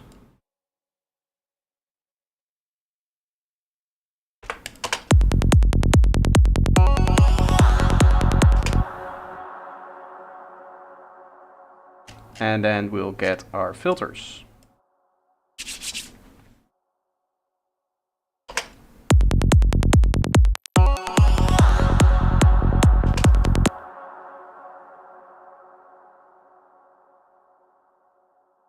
Okay, so for the first 8 bars we go down, then we go back up, and then we have our high pass, I guess, coming from here.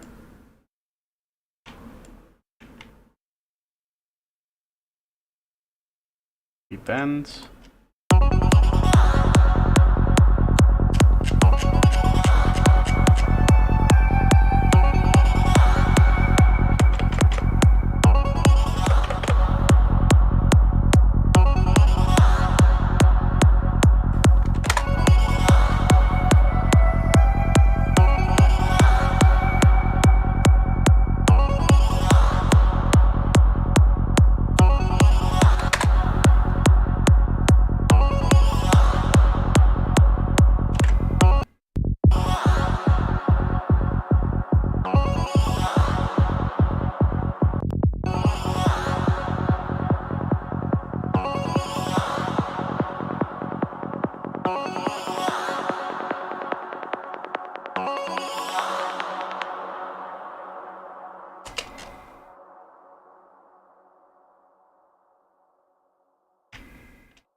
Nice. I really like this ARP for the break. That sounds very, very good.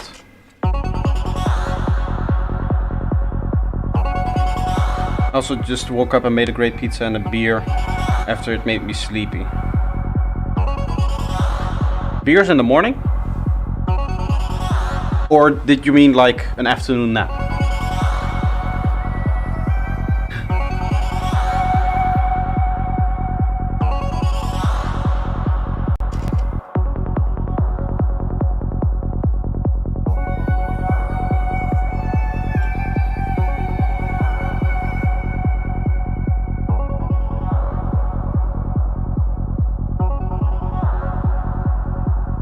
Here we need some extra pads, some extra atmospheres to add to this part.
Nice.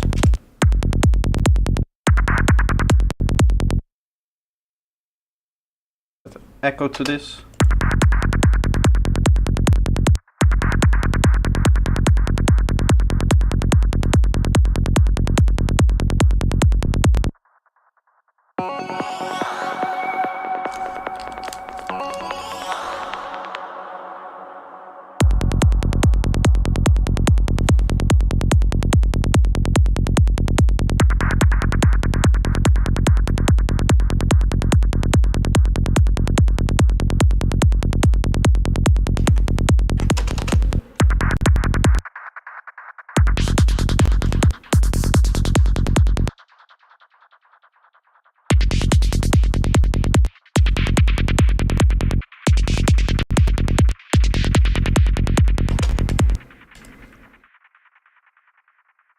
I think the main, I'm not saying main problem, I don't want to say it like that, but there's a little bit of an issue with using so many presets in that I'm seeing that I'm getting like audio crackles. I'm not sure if that's like my CPU or if there's just like one track that is not keeping up. because you can hear that we're getting lag and stuff like that. It might just be the fact that I'm streaming.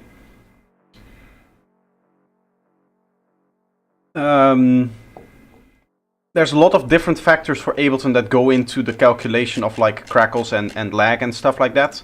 One main thing, which I didn't know but know now, I actually found this out quite recently, is the fact that within Ableton, all of the individual tracks constitute a thread, which needs, to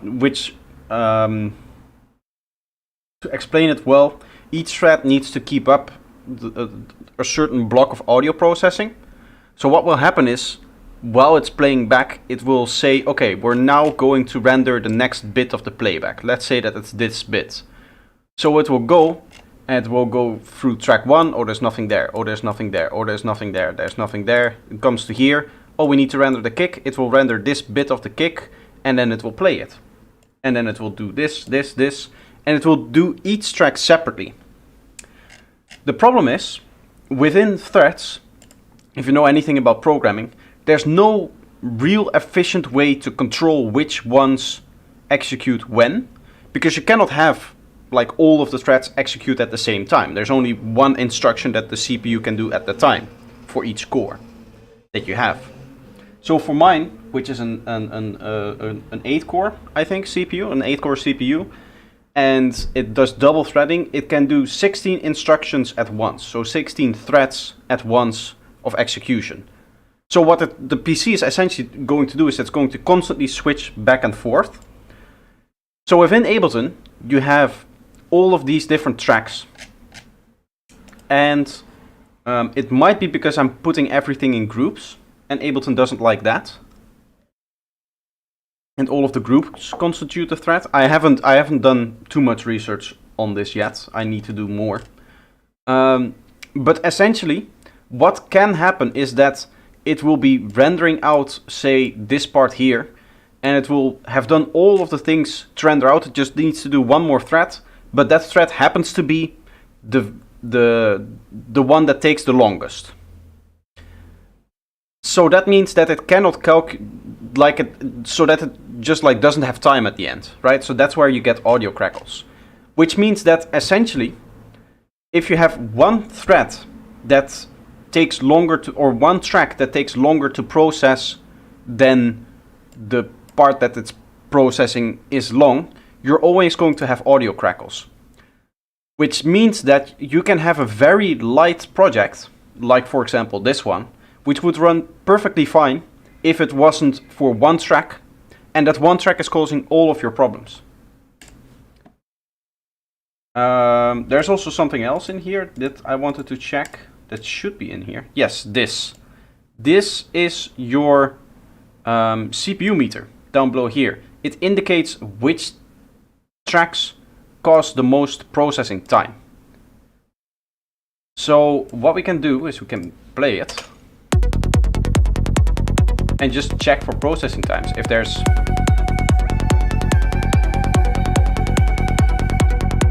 we see this one fairly big, we could choose to freeze this. So there's actually a tactic to removing CPU usage within your Ableton, and that's just to freeze the tracks which glitch the most. And you can see that by what I just showed you, the little bar down below, that indicates what the actual CPU consumption of each track is.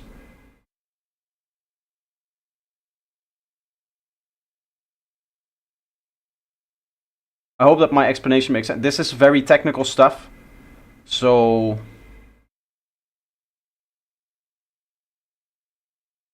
I'm not sure if it's going to make sense. I should probably at this point save this here. Let's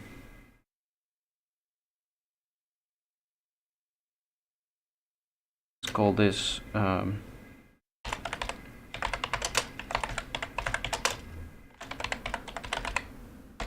Proxima species walkthrough, which I've written incorrectly.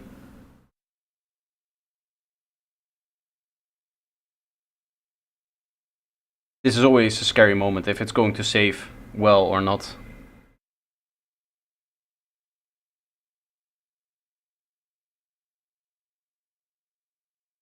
Yes, there we are. We can check for more. Yeah, you see no issues now. Here.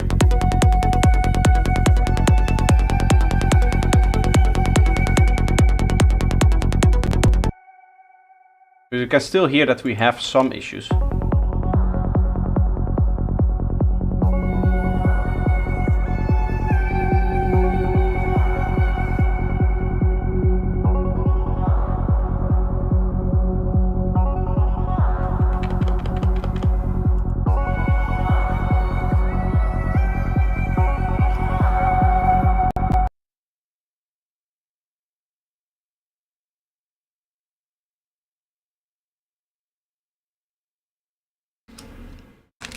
One of the things that come from using presets like we're doing now with this pack is if you use 30 different presets out of the whole pack, then what you'll end up with is a lot of Serum stuff that isn't specifically needed for your sound. A preset is always more complex than if you were to sound design a sound from scratch, because a preset will include options on how you can use the sound, right? And you might not be using all of the options. You might not be using all of the different parameters that are being set up, the different macros and stuff like that. What would be a good example of this? Yeah, here. We're just using one of the 3 macros. So these macros aren't really doing anything, but yet they're contributing to a lot of the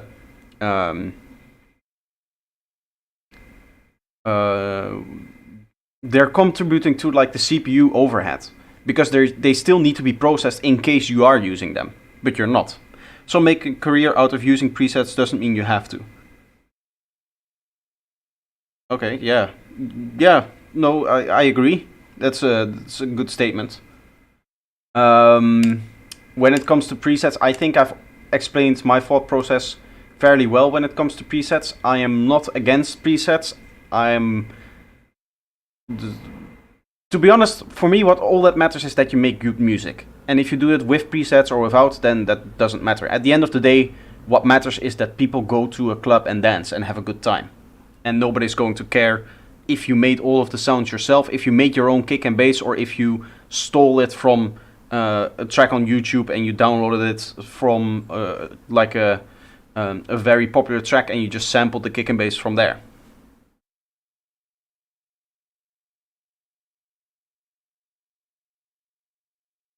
'80s were defined by cheesy presets because it was hard to program all those keyboards.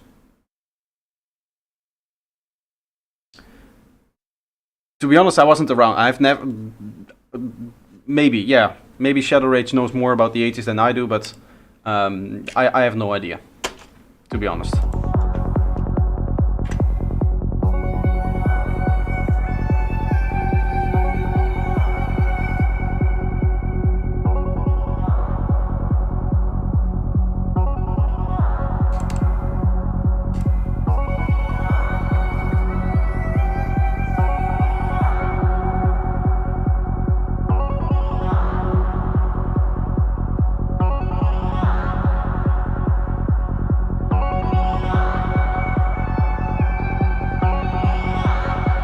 I'm a 2000s kid, so I do not live in the '80s, thankfully. Oh. Well, maybe you just have more of an interest in '80s music than I have, because I'm a '90s kid. So I should be closer to that era.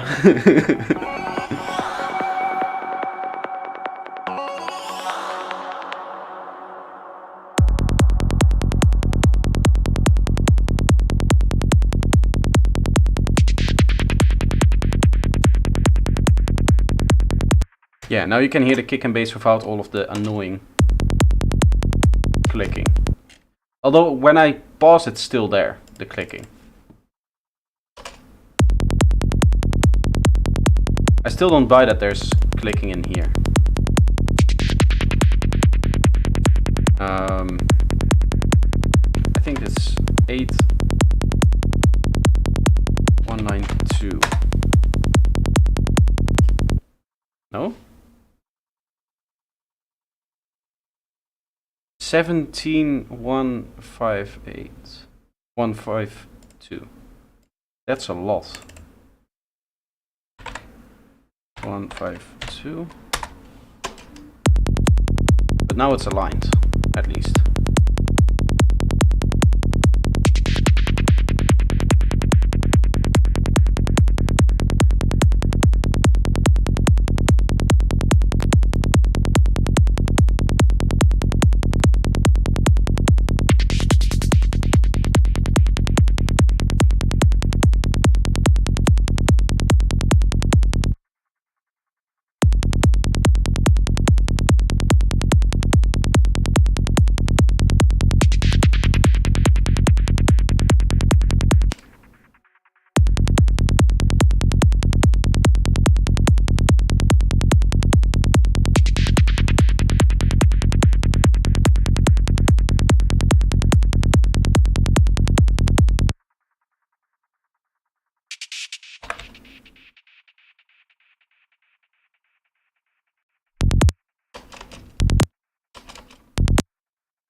Just going to quickly shift this bassline a little bit lower, or forward I should say.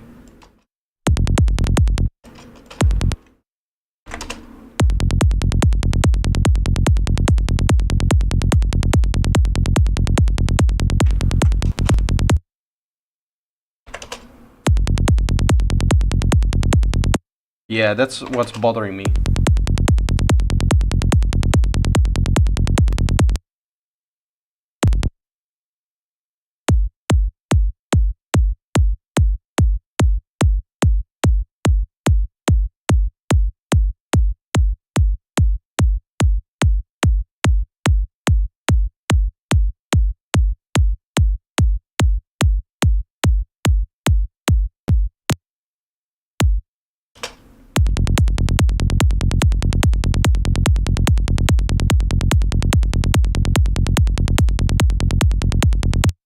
Still, it feels a little bit... Maybe that's just the CPU issues.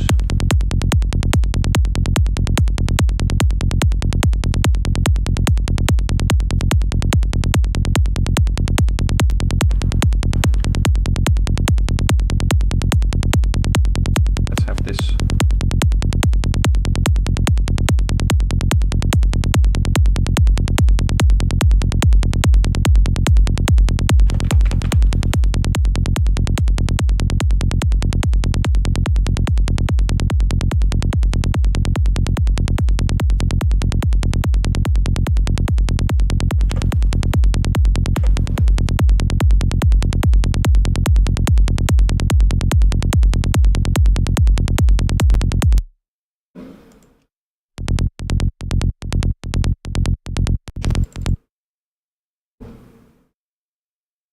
There's something weird going on here with the sound. Let me check here. Okay, so here I need to set the bass. It's looking clean.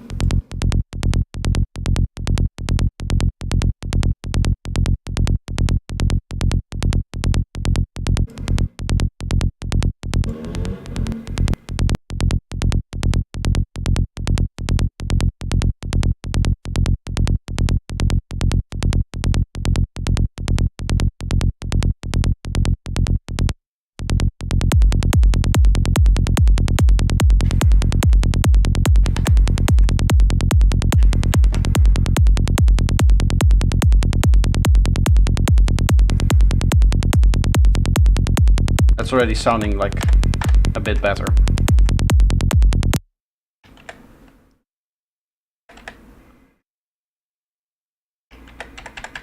I can just duplicate this over and I can remove the fills later, actually, now that I think about it. Okay.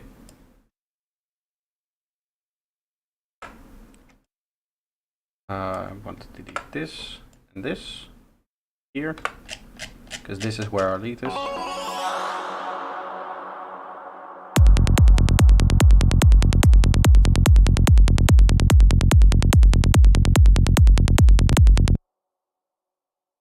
And then here I can just delete the little segments here.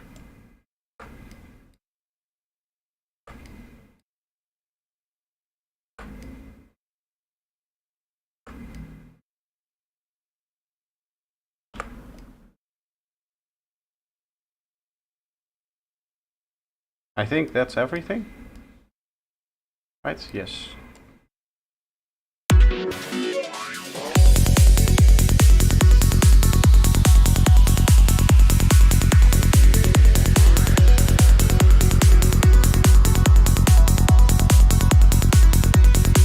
Did you ever check the standard card games on Windows like Solitaire or Minesweeper? What kind of question is that? I mean, yes, but still.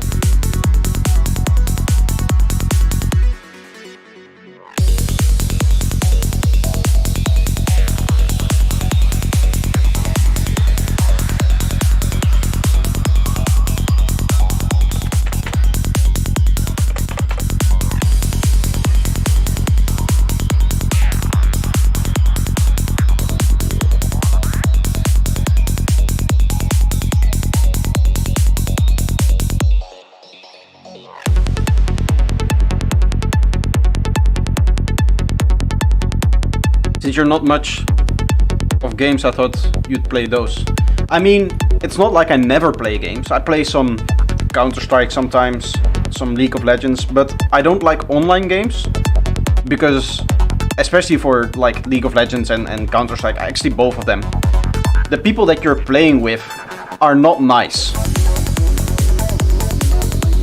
I'll just come out and say it. It's just not fun to play with them. So, for example, Counter-Strike, and League of Legends completely. I don't think I've ever played League of Legends against another person. Always against like the bots that are in there. So that's how I play games. It's just that I'm not a big fan of people online like the normal community. I'm a master of odd and random questions. Some get annoyed, some don't mind. I don't mind it. It was just like a little bit of a strange question. I'm always up for strange questions and stuff like that. Like, I don't care. I just thought where did it come from, right? Either way, yeah, so when it comes to games, the only real way that I like to play games is against non-existing people, so like bots. So that I don't get flamed for being bad at the game. Because that's not what I want. I want to play games while, you know, being entertained. And part of being entertained is not having to deal with annoying people. I mean, in a 2-hour trance session, you want to shake things up a bit. Yes, exactly. What is the price of the new masterclass? Well, there's 2 new prices of the masterclass. I can quickly go over that. If I go to, I need to go to their off screen, otherwise you guys will see payment details, which is not good.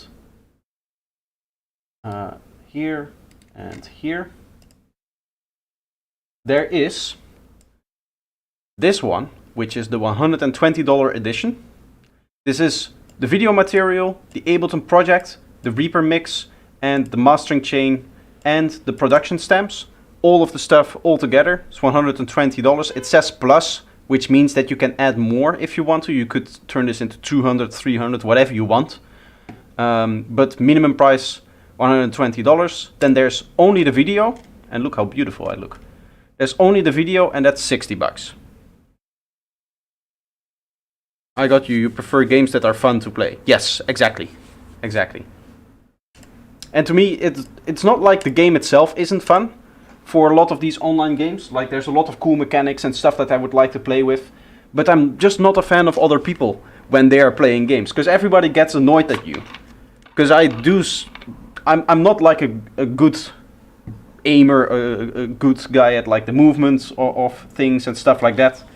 For League of Legends, I have no idea what I'm actually doing. I'm just pressing buttons, and sometimes the bots die, sometimes I die, and I'm trying to, you know, have fun. Sometimes I get a cool combo, and that's like the nice thing about it. But when it comes to like trying to be better and stuff like that. I've never really had that need to be competitive because I'm never playing against other people. The only game that I've sunk like actual degenerate amount of hours into is Minecraft when I was like smaller. And recently what I would do is play modded Minecraft, which is Minecraft with a whole bunch of like modifications to it to just add a whole bunch of different stuff. And in my case that was mainly technology based, so you would have like electrical systems, and then you would need to make computer systems, stuff like that. There's a little bit of coding involved, which I always like to do, stuff like that. And that's also one of the when it comes to gaming communities, Minecraft is one of the fewest communities that are like toxic when you get into like the modded side of things. When it's just the kids and you're looking in things like Bed Wars and stuff like that, then not really. So you like exploring gameplay mechanics. Yes, I am a fan of exploring different things, figuring out different things. I don't know if you guys know the game, but I've delved into speedrunning, specifically the game Teardown, which is like a destruction simulator, almost. I already have a Serum on here. So I tried speedrunning a specific level of Teardown and because for every level you would get your end time, and I was just trying to get my time lower and lower and lower.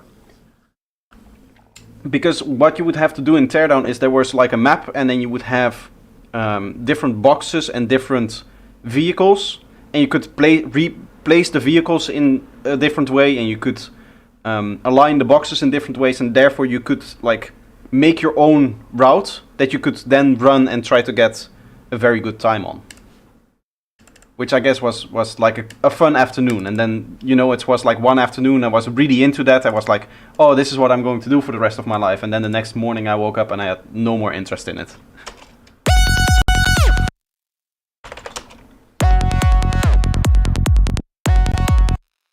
A bit too long, I think, no?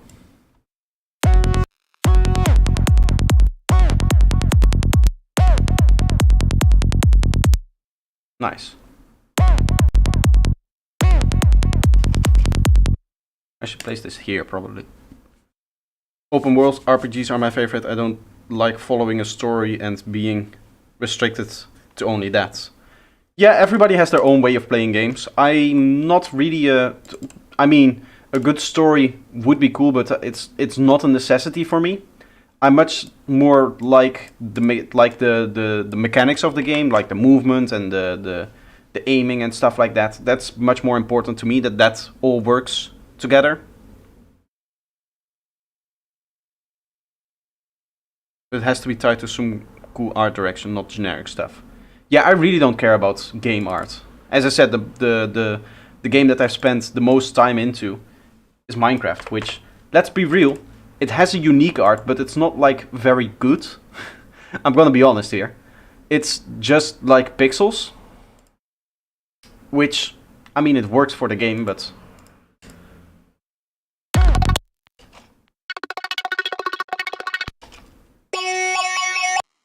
let's see, let's go back a bit.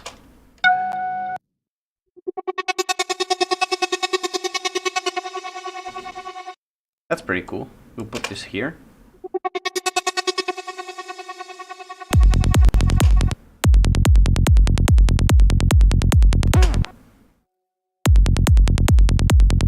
I'm still getting like CPU crackles and stuff.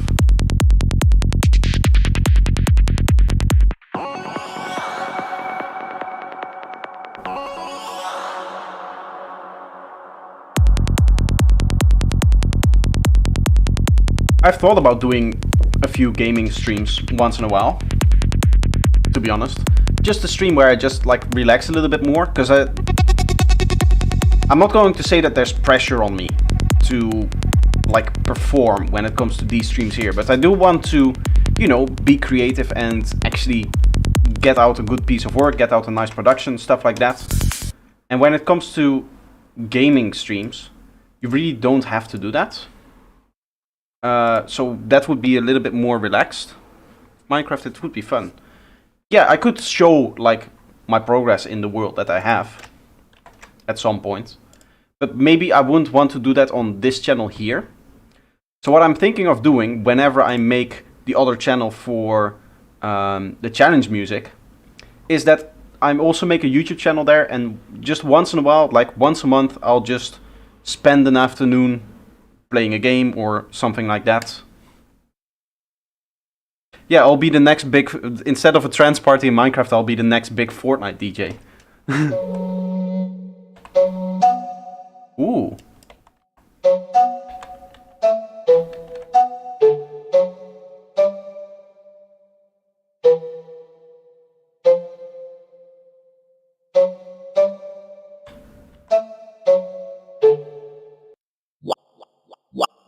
Wow. Wow.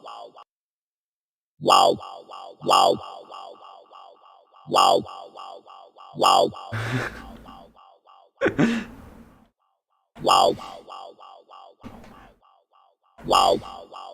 I'm trying to get the timing right. It's a little bit hard getting the timing right with the lag that's on the project. Wow. I think I'm slightly off with the timing. I don't know if this was a flute actually. I think, yeah, it is, right?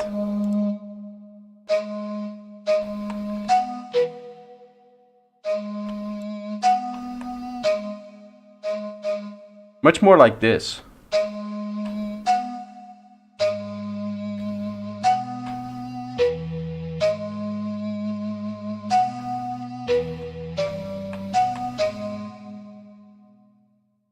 Wow.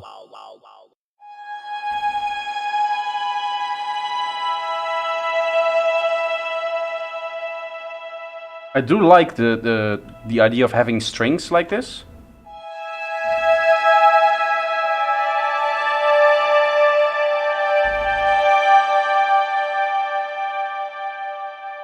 Fortunately, I'm not really good with chords, so that what I played probably didn't make a lot of sense.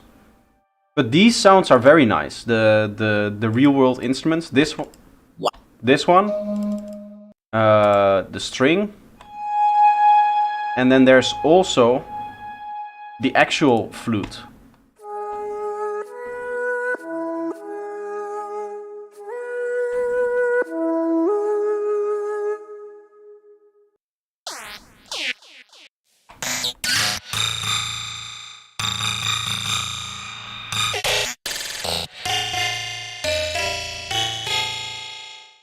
This one is very intense. And then there's another one that's crazy mess, so I'm assuming that this is even more crazy.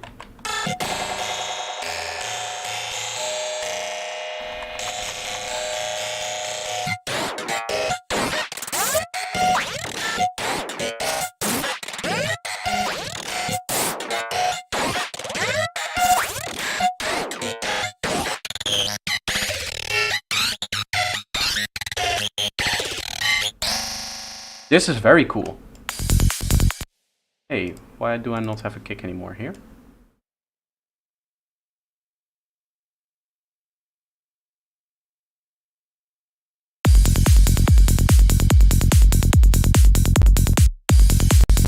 I don't know if it fits like the structure of the track, but then again, I haven't really worried about that here. I just want to showcase all of the cool sounds that we have in this pack. Or when I say we, I mean Tunecraft. Obviously, I didn't make this pack.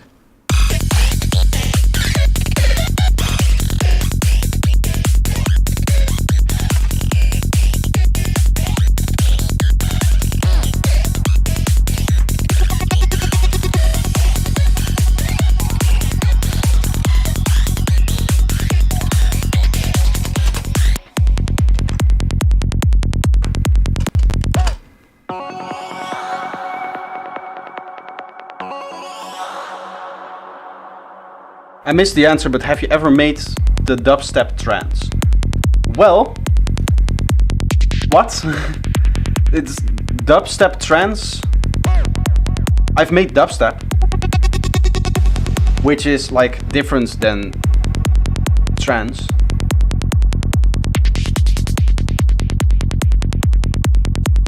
Trance with web web. No.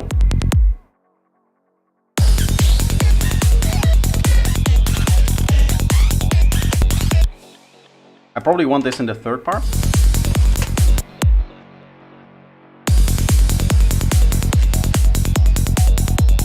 We'll add some risers and downlifters here. I made normal dubstep for the longest time. Like as my actual main gig before I got into psytrance. But not anymore.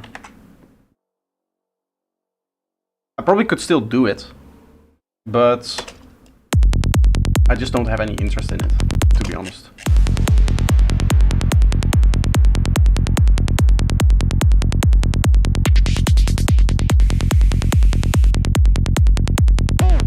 Ah, this is still on from there. Ooh. That explains why we're not getting sound from that.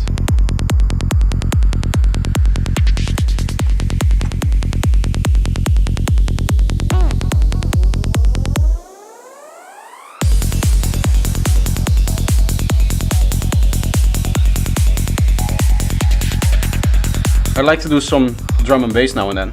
I know Dash has been on, I don't know if he still does it, but he was on like a drum and bass, almost like hiatus for a couple of months, where he would, on his stream, I think only make drum and bass.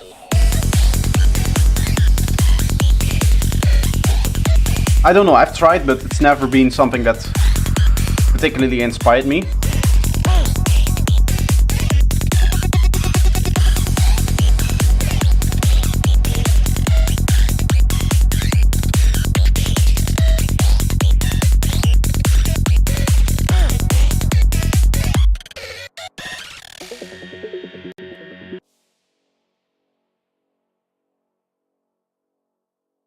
Hey projector, can I send kick and bass for feedback? Very short one, but don't want to interrupt your work right now. Well, you can send it, but I'm not going to review it until after the stream, if that's okay. Because it would be interrupting the things that I do. Rich was also doing ambient psychedelic for a while.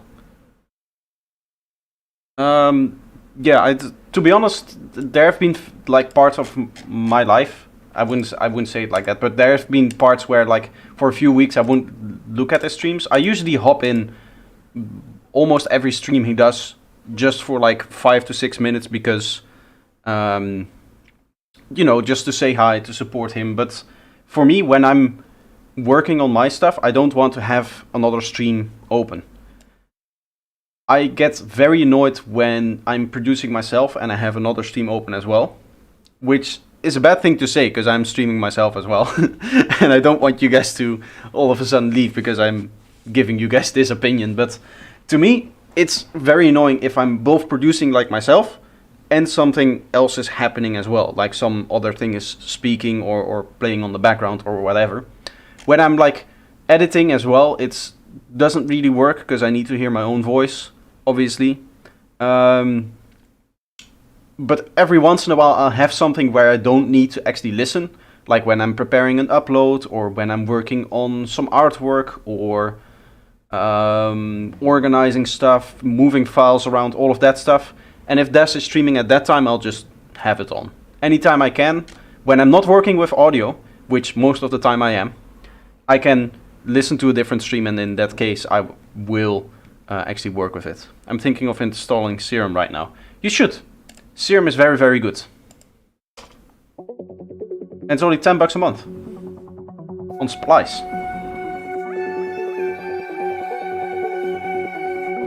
Get yourself a bunch of nice preset packs, like the one linked in the description.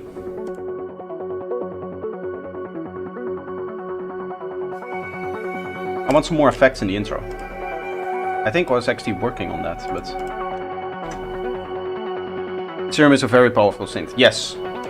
Just powerful enough. There are people who have said that it needs more oscillators, like the other synths, like Vital has 3 and Faceplant has unlimited.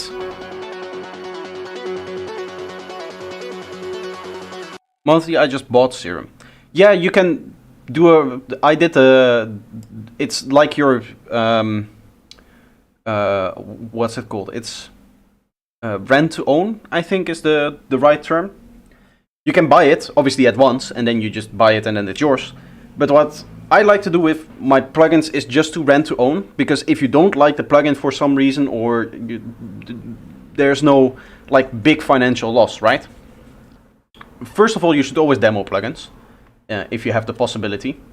But if there is no demo available, always check for a rent to own so that you can immediately stop the renting process after a month if you discover that you don't like the plugin, or that it doesn't fit your workflow, or that you cannot install it, or you have technical issues, all that kind of stuff. I got SizeScope VST, but for some reason it's not showing in my plugins. Do you have a custom plugin folder, or do you just use the standard folder? I prefer Vital, so easy to make presets. Is it? Is it easier to make presets in Vital? I mean, I tweak something and then I just go boom, preset, and now I have a preset. That's how is it? Yeah, I used custom folder. Other plugins I add after SizeScope is showing, but not SizeScope. Strange. I believe Serum comes with a fully functional demo period via Xfer. Well, if, yeah, maybe that's the case. To be honest, my rent to own is already finished, so it's been very long time that I've had Serum.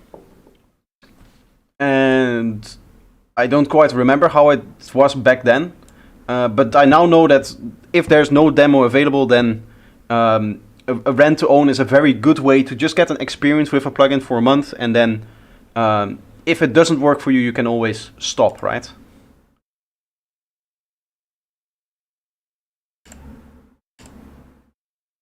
Let's see if we can add some like background effects. I'm looking for like swirly high-end stuff. Not really like that.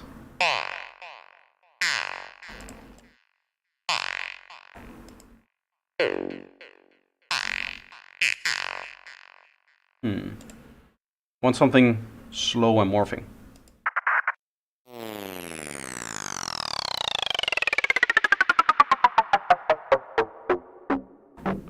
Something like that.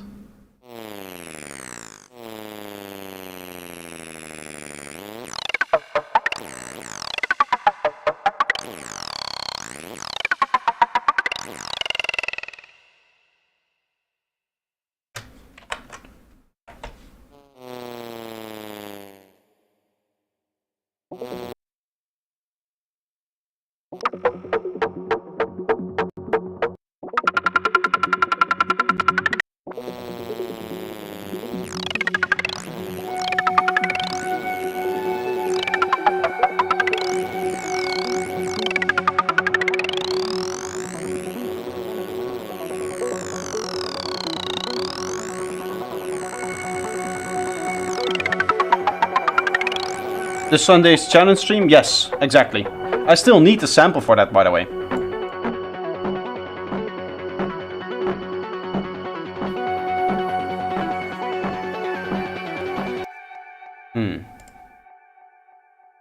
Let's have this loop.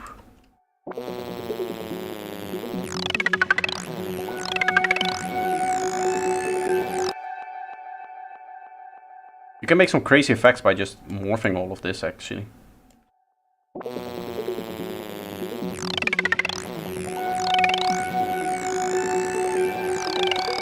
I'll finish this one here.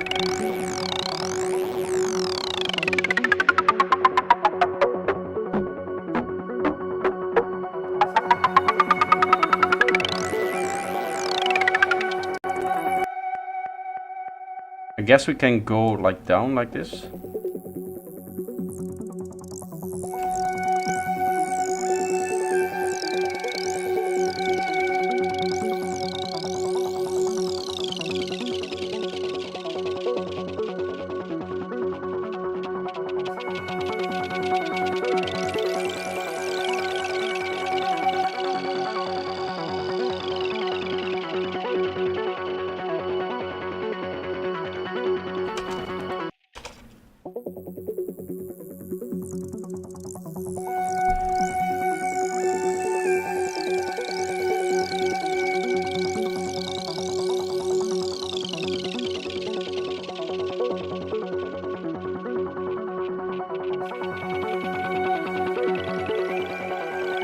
studying Thor and Reason and it's fucking hard. To me it's easier. Thor is amazing. I've heard a good few things about Thor.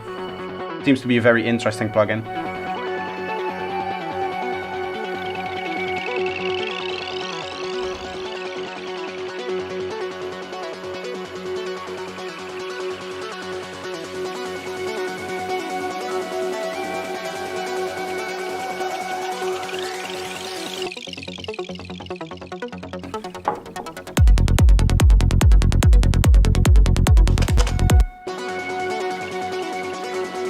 I might need to render this out for this. Yeah, I need to render this out before this actually becomes like a useful file, I think. I also need to check this.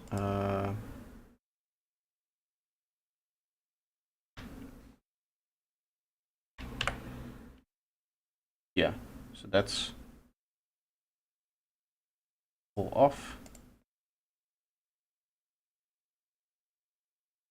Just to make sure that it doesn't play in that little area there.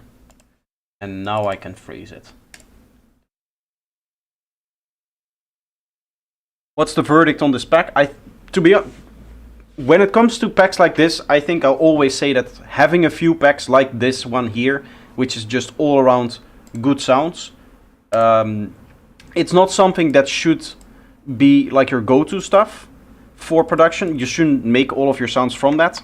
But is this definitely something that if you have a little bit of a lack of inspiration, like to be honest I was having today, you can see how easily it is to get a good sounding track out of it. When it comes to the kicks and the bass lines, I'm not really fond of them. I think I showed before at the beginning of the stream that we had a bit of issues with setting up my kick and bass line here for this track. I think that now that we did a bunch of extra processing on them, they came out fairly well. Like listening to this. But this doesn't compare to a kick and bass line that I normally make. I'm gonna be honest here. When it comes to all of the synth sounds and all of the other sounds that are in here, the effects and stuff like that, that's really where a pack like this shines. And I think for every producer, that's something that they have, because let's be real, we all make our own kick and bass. So the quality of the kicks and basses in a pack like this, they don't really matter. What matters much more is that it gives you the kind of inspiration that allows you to write a full track. And you can see what it did to me. It allowed me to write all of this in, what is it, 3 hours? I know that with the challenge I did like a full track in 3 hours and I mixed and mastered it. But here again, it's the same thing. I just whip out a track like this.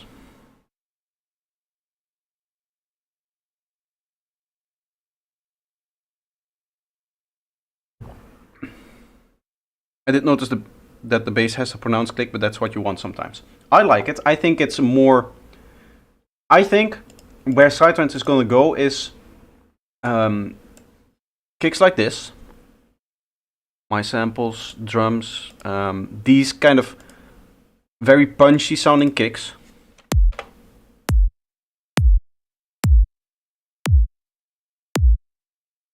Especially this latter stuff from this pack that I'm working on. Mixed with bass lines that lack a lot of the kind of the 400 to 700 range. Is the website also called Tunecraft Sounds? Yes, there's a link in the description. There's a link in the description, or !pack for the link as well. That should work. If I type this, it should, hopefully. Yes, check out the pack there. It is a bit.ly link, but that's just because then I get to see how many people actually click on it, which is obviously interesting for me. Did I make the kick drums from Serum? Yes, I did. Those are all kick drums made from Serum. What I was saying is, I think when it comes to bass lines, it's going to go here. The clicky and dark bass lines kind of combined and then scooping out that mid-range. Because that's what I've been hearing a lot in the kind of newer progressive stuff, and that always trickles down into the other subgenres. We always get the kind of innovation in the more innovative scenes, and that trickles down into I'm not going to say less innovative, but the more established kind of subgenres of psytrance, like the dark and the forest and the progressive stuff that I make. And I think I'll be kind of switching over to more of this kind of tonality of a bass line, where it's mainly lower and the clicks and a little bit lacking in the mid-range.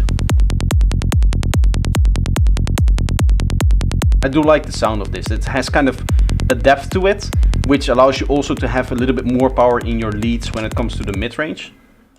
It just allows you to mix it cleaner, right? Stuff like this. I could go in here and add a little bit of extra mid-range into this if I wanted to.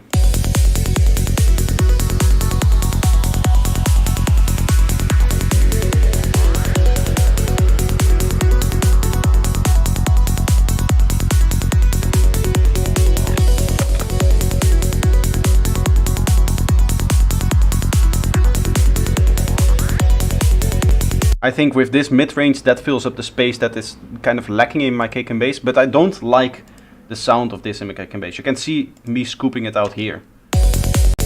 If we listen to the kick and bass just like this, and we listen to it,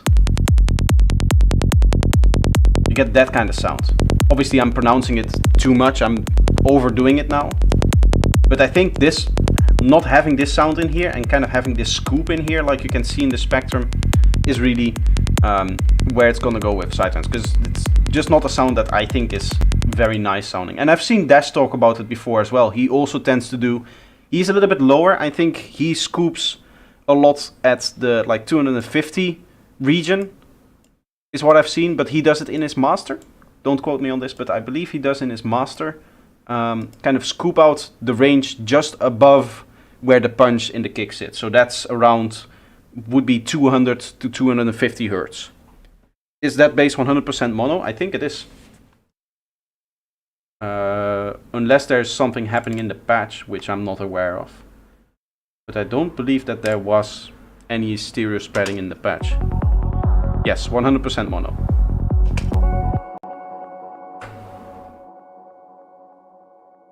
Let's...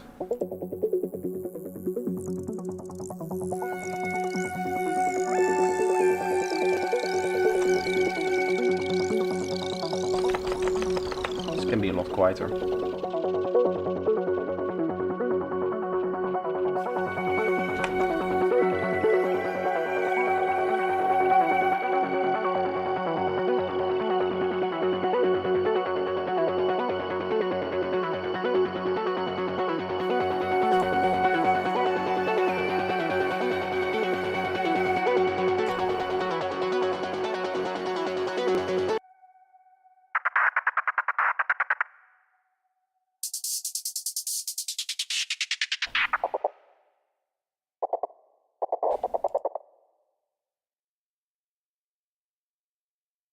You can have something like this in here and then like backing up again.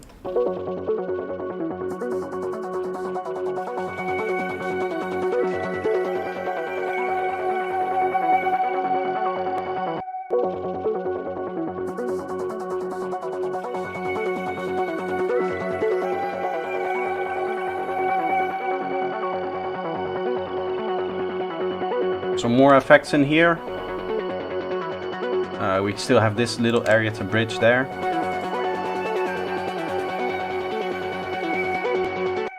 To be honest, I don't think that this should be in time, right?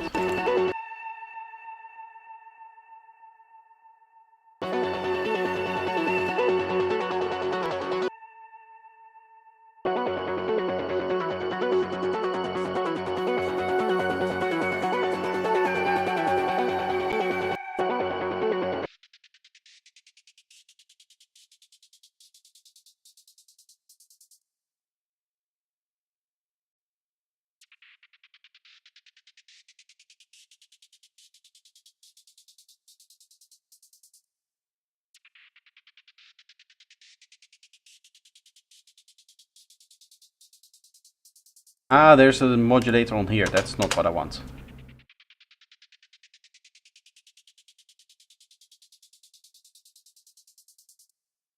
Now it's all in time.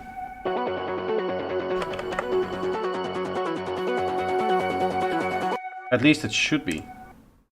I can check by just freezing it. There might be some Ableton annoyances with the plugin delay compensation. We all like to hate it, but we just have to deal with it. What's the chances that this is just in sync and I'm stupid?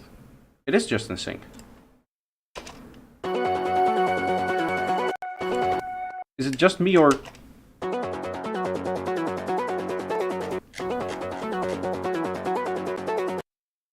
Does that not sound in sync?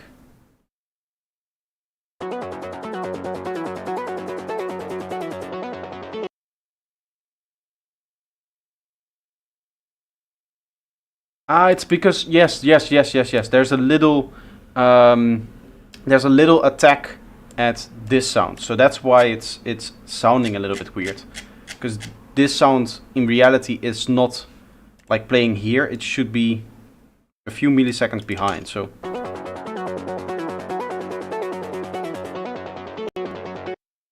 that's a little bit too much. Maybe like here. Maybe still a bit more.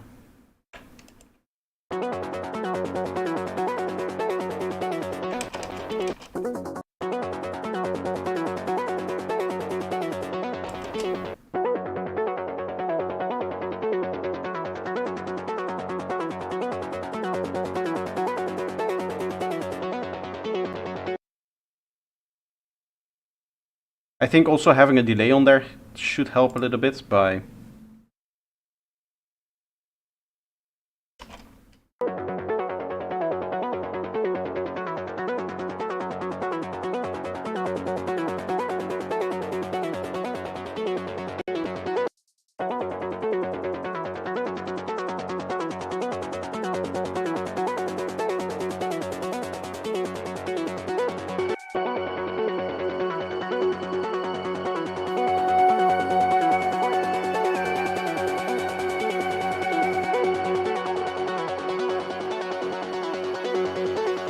That's it. When you hear the delay, it starts to sound in time. I think it has to do with like the auto panning and stuff like that.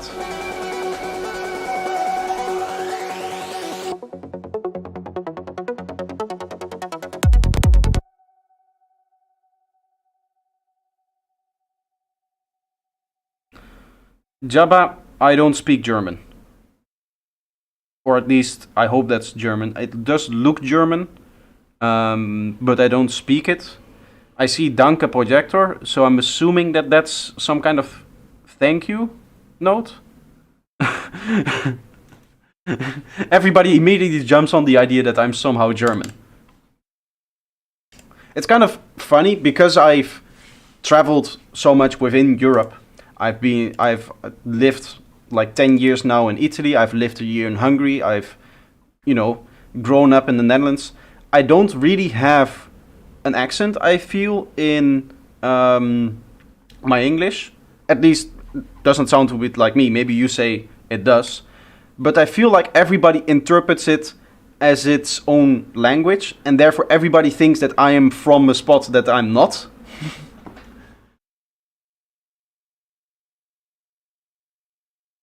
Which is kind of strange, but also it maybe helps a little bit, because people feel like a little bit more open to just start talking. That is a big sub.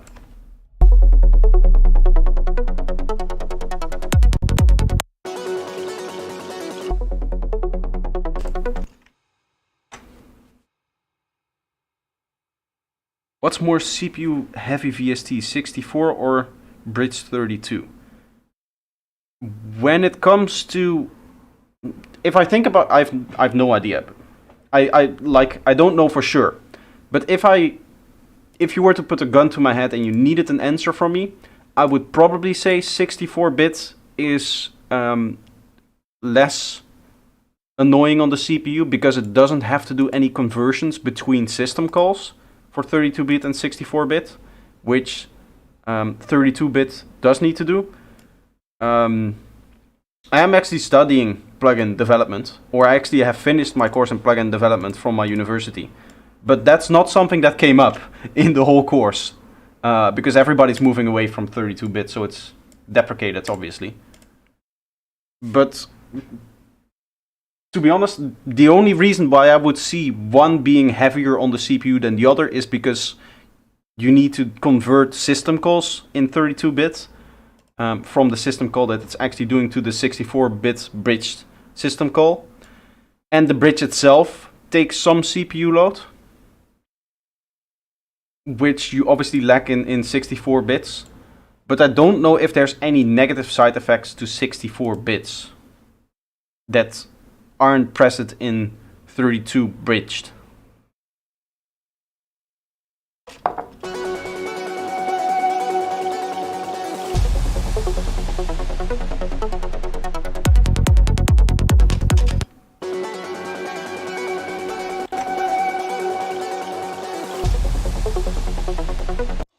Okay, a little bit more of a riser here.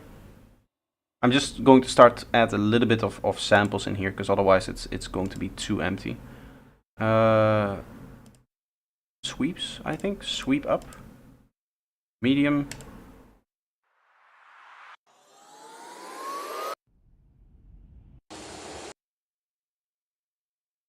Something like this, maybe.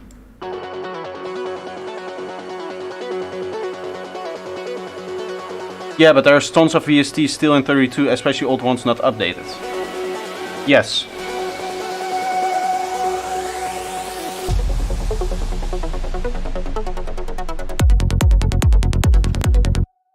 When it comes to your VSTs, if you should go 64-bit or 32-bit, always go 64 if you can. Because it's more stable to have a plugin directly just run in its native version, as opposed to how should you say, as opposed to the bridged version of a VST.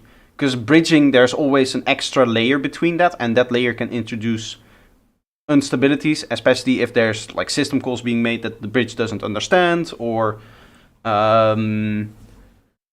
the plugin is just not programmed correctly. Because nowadays we have frameworks, we have the Juice frameworks, in which it's fairly impossible to just mishandle a certain function or a certain idea within the VST framework.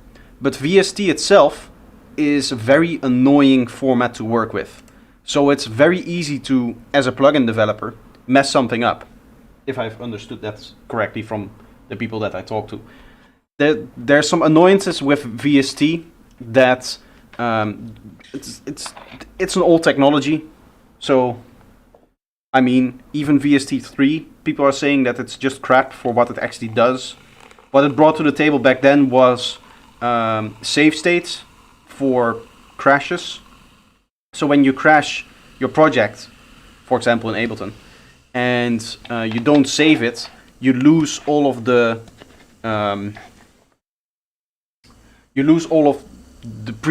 the set things within the plugin, the knob settings within the plugin for VST2. VST3 doesn't have that problem because it immediately saves it into the save state of your project instead of a file that is only saved once the project is saved. So that happens immediately. It immediately becomes part of your project. But even that causes a lot of issues with integrations into different DAWs. So Ableton took very, very long to actually adapt VST3 because Ableton's project it just didn't really work for that or something like that.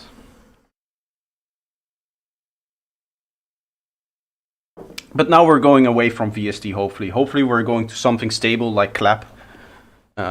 People have been fairly hyped about that, so let's hope that that works. VST optimization is an art in itself. Yes. Knowing how to write good VST code is very, very difficult. Even if you're using something like the Juice framework, which is what I learned to use.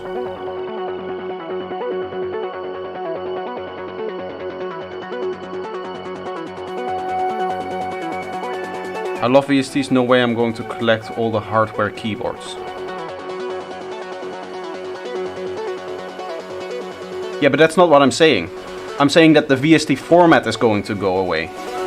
It's going to be replaced by Clap or a different format altogether.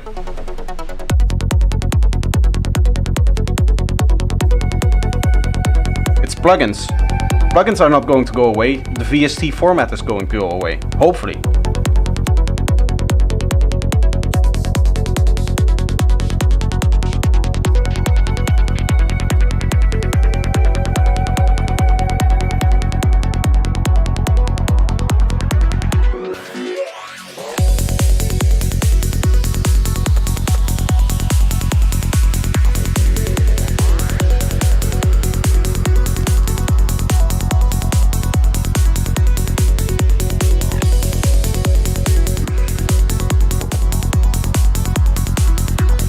From your experience, is Serum easy to learn? Yes.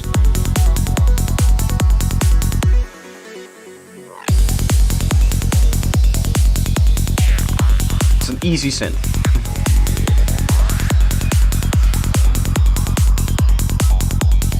Only audio effects. I wanted to open a MIDI track.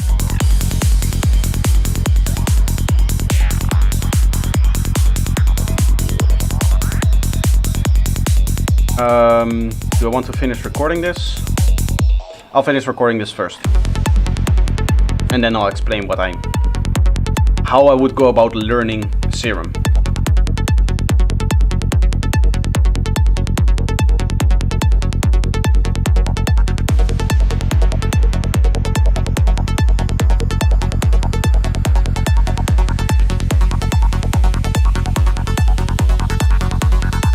Just installed it, the HUD seems nice already. I mean, it is a very powerful synth, and there's a lot of things that you would need to know. But when it comes to, if you have a basic understanding of sound design, then obviously it's very, very easy. It's just essentially a soft synth, but you have some more control here over the wavetable. Actually, I should say it's like a subtractive synthesizer, but you have control over the wavetable, right? That's all that a wavetable synthesizer adds. It's this one knob which just changes the actual waveform that's happening here. Where it becomes interesting is if you go into FM, if you start enjoying remap stuff like this, if you start messing around with this whole window here, this is very interesting to change the waveform with. But that's all like non-priority stuff. You know what I mean? When it comes to learning sound design and sound design in general, or anything, actually, not even just sound design, but just in music production, but even in life, if you want to learn something, you need to break it up into blocks. So the way that you go about learning sound design is, first of all, you need to know what all of the parts do. So you know oscillator makes sound. Filter filters out different parts of the sound. You go into effects, these add enhancements to the sound. If you start learning it like that block by block, you can go into, okay, which enhancements are added? What does a distortion actually do? You can start to look up things like, what is a distortion curve? How does this curve work? What does this mean? If I turn up the drive, you can see what it does. Although this window does not like to refresh if you don't update the drive. But you can see kind of from the similarities between the curve here and what we see in the graph, what is actually happening. That still doesn't mean that you know what's going on with the distortion. You also need to know that the way distortion works is that it takes your input sound and it looks at, okay, what is the volume of my input sound at every single instance? And then it just remaps that to a new volume, right? So if I go up like this, it's going to take all of these volumes and map them all to the maximum volume. That's why distortion becomes louder. If you do it like this, it actually becomes quieter. This becomes a quieter sound, even though we're distorting. In this case, we're doing something that's called, what's this called? No, this isn't zero cross. Zero cross is like this, where you distort near the zero line, leaving the rest intact. Never mind. I don't know what the name of this kind of distortion would be. I think it would be something like anti-distortion almost, because it's like the opposite. But when it comes to sound design, you need to learn it like that, right? You go look at the bigger picture first. You look at, okay, what is the blocks? What is the elements that make up my sound? You could look at modulation. How do I add movement and change over time to the sound? And then you look at, okay, what different types of modulations are there? And then you look at, okay, how could modulations interact with each other? How could they create very intricate details in your sound? Stuff like that.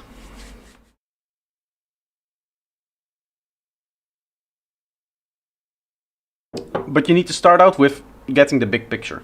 And Serum is very easy as a synth because it just lays out the big picture for you. You have your oscillators here, you have a filter here, and then you have effects or enhancements here. And this filter is the same filter, but you need to think about it as an enhancement. And this as your main filter for movement, whatever. Whatever sound designs that you were doing.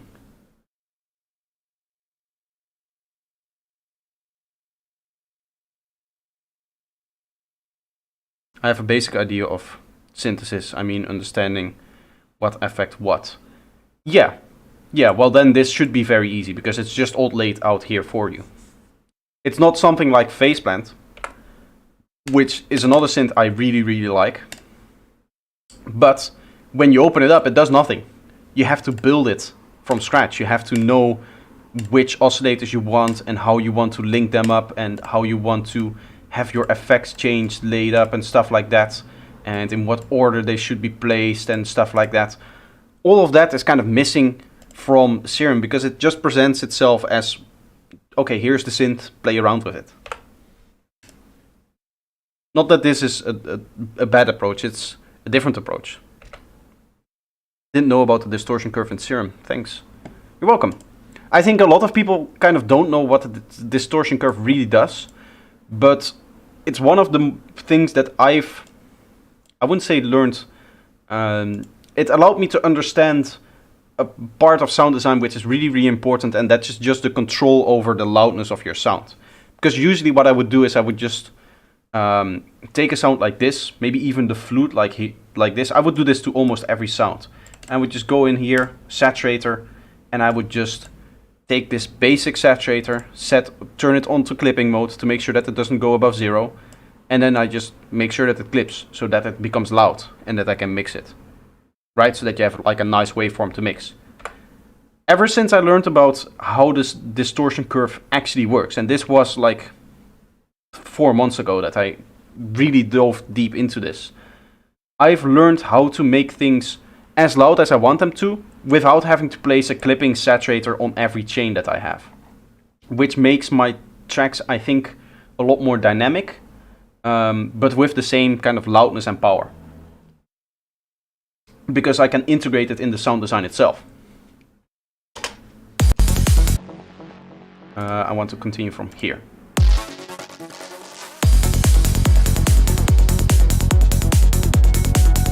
The Serum's HUD is a tutorial in itself in a way. Well, any form of sound design is a tutorial for sound design. When it comes to sound design, the only way that you learn is through experimentation. And the only way that you experiment is through the HUD of something like Serum.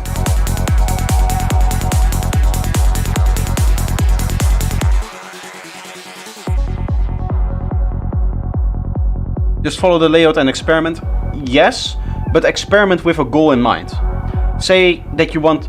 Okay, say that tonight you're going to dedicate to, I don't know, making bass lines. Fairly easy way to make a bass line in Serum. Oh, let me just open a MIDI track here.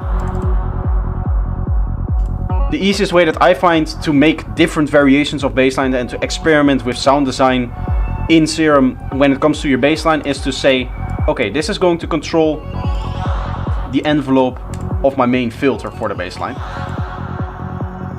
So like this, for example. This one is going to control the amplitude here. And we tie that to 16 notes as well. We should set both to envelope. And then just playing around with this patch.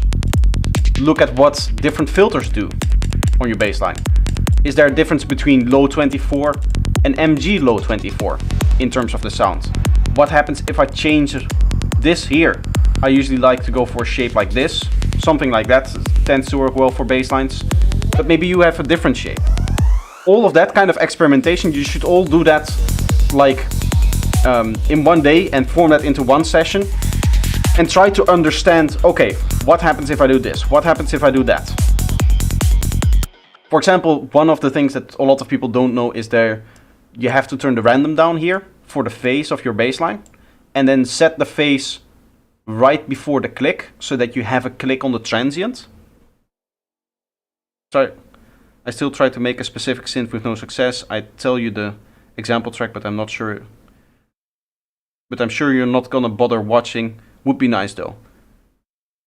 Well, I am going to, not now. Not now, I'm not going to bother. Because obviously this is not the stream for that. But you can post it in my Discord and then I'll have a look at it after the stream. Just like I said to... Who did I say that to? Sai. Just like I said to Sai. Just post it and then if I have the time after the stream I'll get back to it.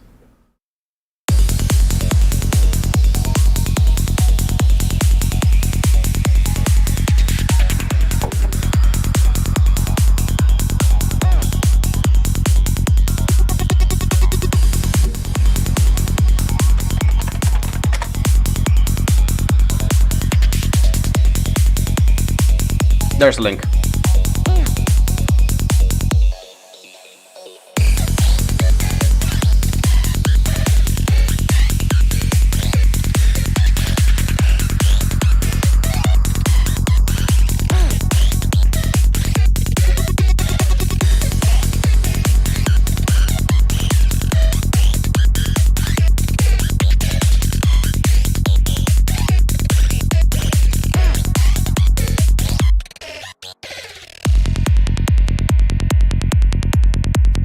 Ooh, I like that. It's like a big atmospheric part after that. That's nice.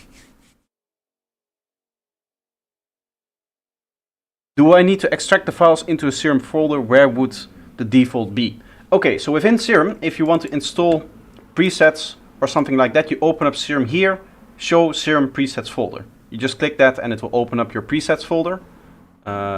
If I go here, it should be on a different window. Can I show that? Yes. You can go into here, presets, and then just drop them into here. You can see this is the folders that show up here, right? So I have pack new, which is kind of the new packs that I'm playing with or experimenting with. I have some other things in here, loads of different old presets that come from the days when I was using or when I was making dubstep and stuff like that. And then obviously my own presets and all of the things that I've done. There's Splice, which isn't actually anything. And then there's all of the default ones, I guess. Where exactly in Discord should I post it?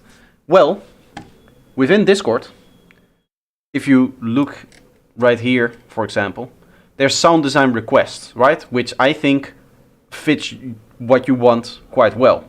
If you have a request on a certain sound that you want to make, you can post it there. If you want, for example, feedback on a track, you can post it here.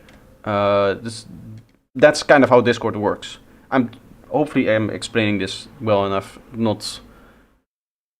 I'm trying to explain it for people who don't know Discord. I'm not sure if you're a Discord user because you ask for it, how to like join it. But my server should be fairly self-explanatory. Anything that you guys do should be either in community or stream. Unless you're a Patreon, of course. Then there's also the Patreon section. But this is all the stuff that I post in. These are like the different links that I have and the different announcements and stuff like that.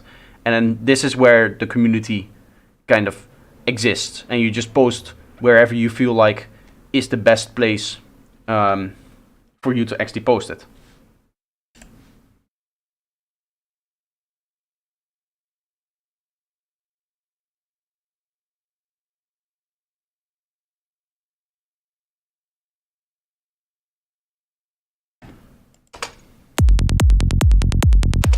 I'm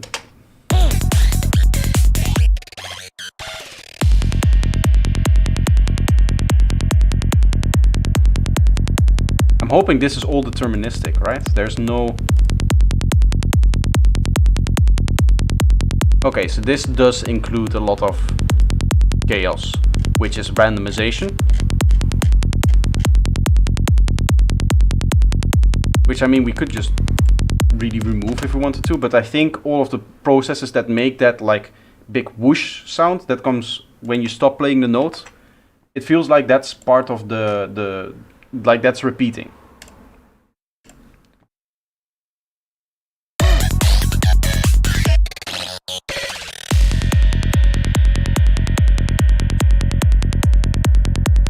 Maybe we get a different tone out of it every time, and then we can play around with that a little bit.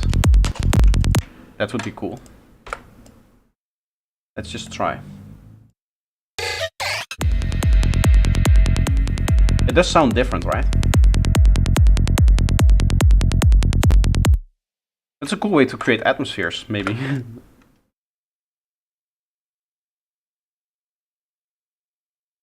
Is this too long? Ah, yes.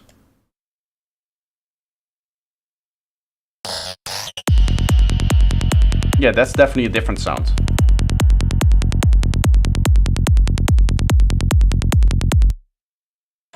The reverb on release is on purpose. Well, I'm making good use of it. I'll be turning that into some nice atmospheres.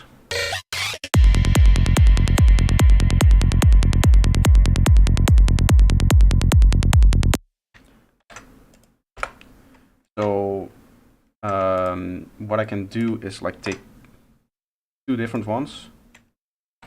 Let's make them all equally long and consolidate them so that we get them normalized.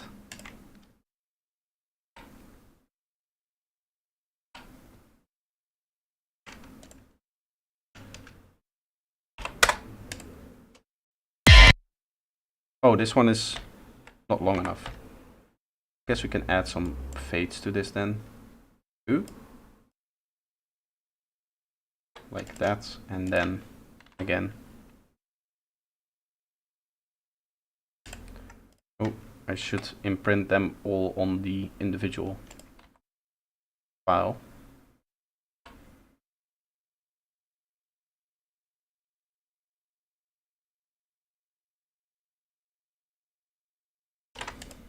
Now I can just play around with this. I could say, maybe do this. Oh.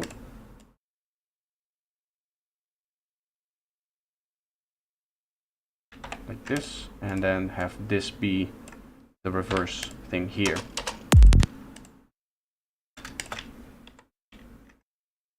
Go a bit lower here.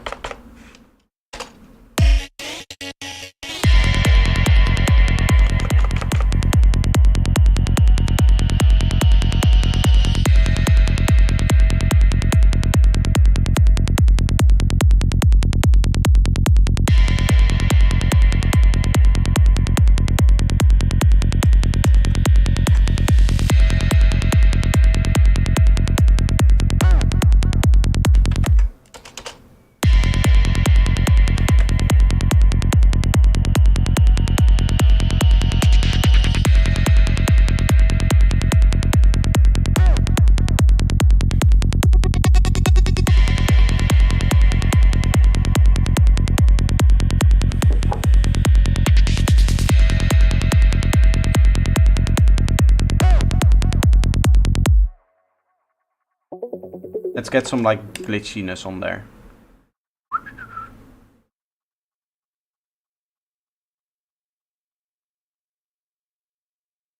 Also, it's a good idea to not be like me and not have a file structure that looks like this.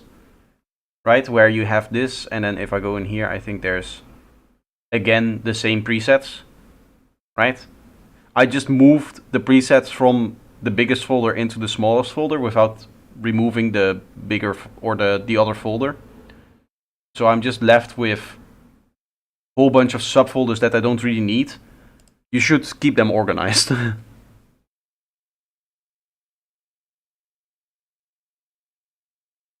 find in the package. Yeah, I hope that I'm doing my best here to explain everything. I might not have given enough explanation to the MIDIs that are also in here. But then again, that's not the important part.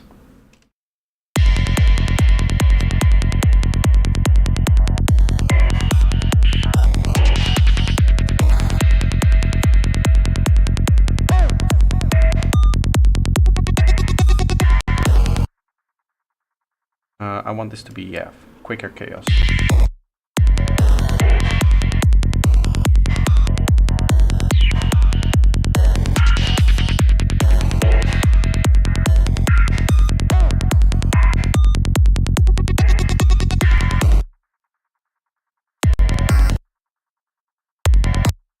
Where does quicker chaos come to? Macro 2. Ah, chaos 1 rate.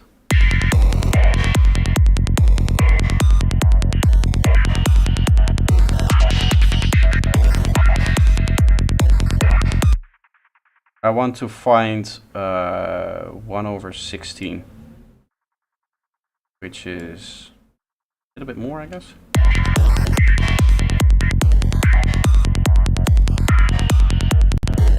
That sounds like 1/16. Okay. So I can keep this on, and what I'm going to do is just introduce it with like a dry wet rack. Because Serum Effects doesn't come with dry wet as far as I'm aware. So you have to make your own. You joined, nice. Welcome to my Discord community then.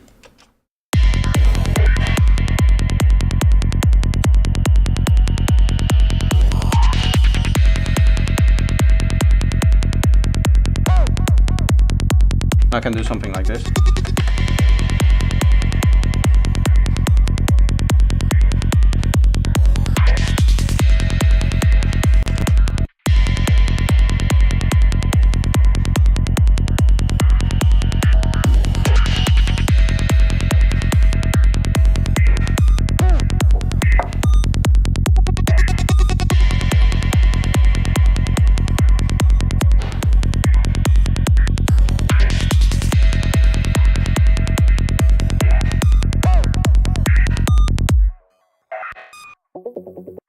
There's like a beep on this one. I think it's because it's the number 3. I like it, but I don't want it to have it every bar. So what I can do is I can just set this to 2. Glitcher on. This is now the fastest rate, I think. Because this is...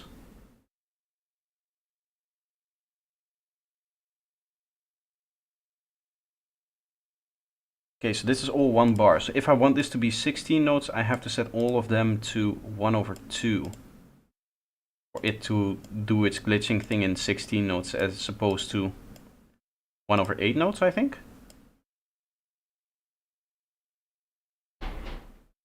This one too? Do I need to set that to... Oh, I don't know. I'll just...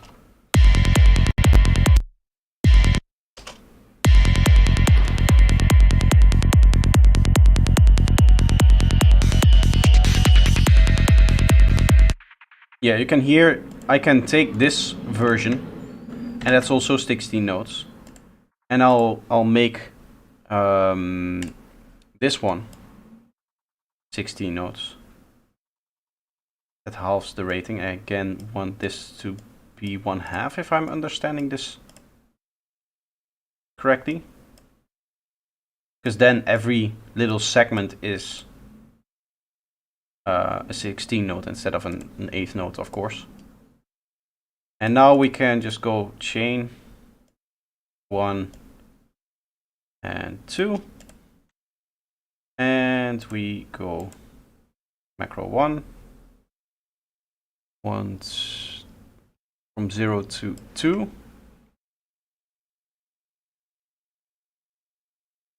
and now we have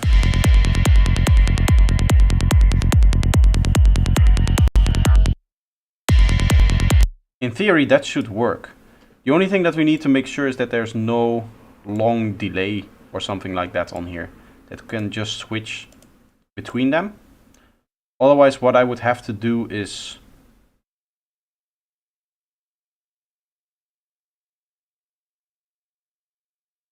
How would I do this?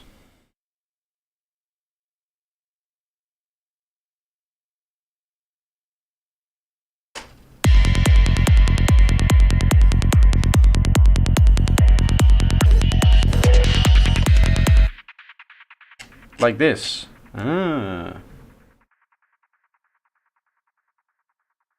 Go infinite and then gain, inverse this, map this to there.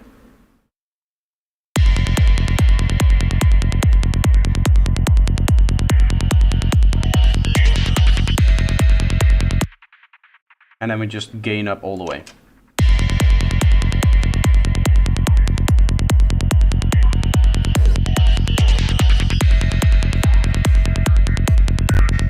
Do you listen to your own music when playing games? No, not really.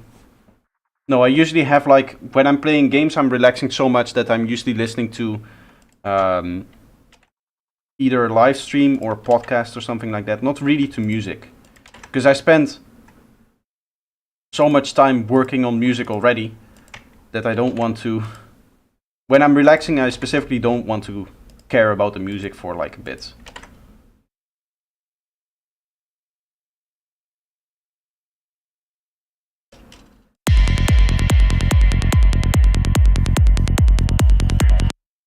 Okay, so here what I can do is just go like this, and now it should just kind of pseudo-randomly select different parts.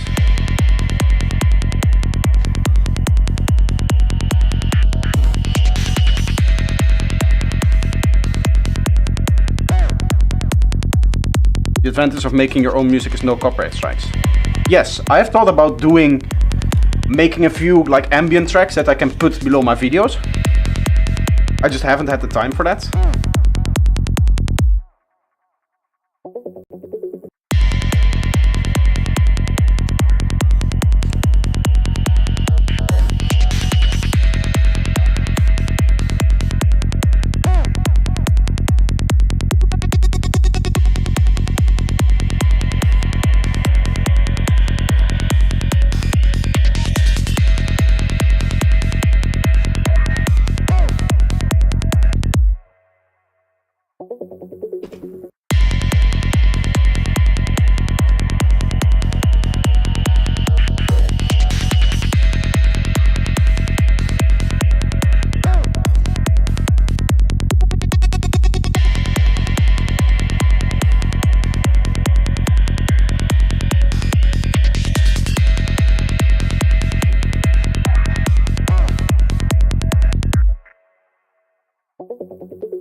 I like that.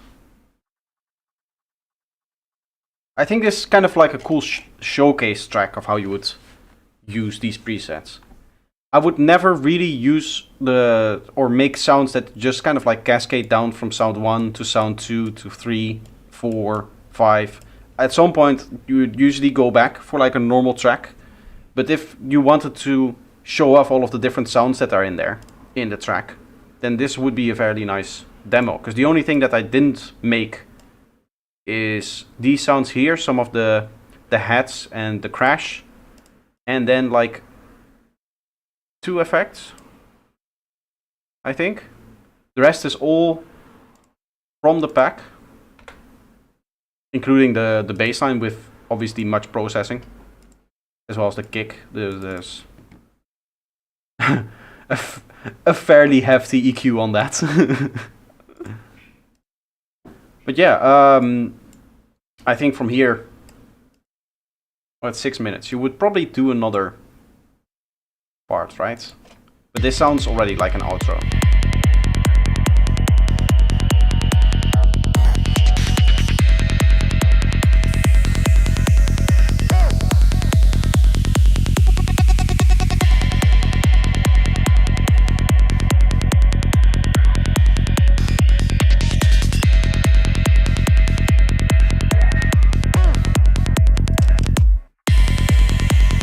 EQ is like sculpting. Yeah, but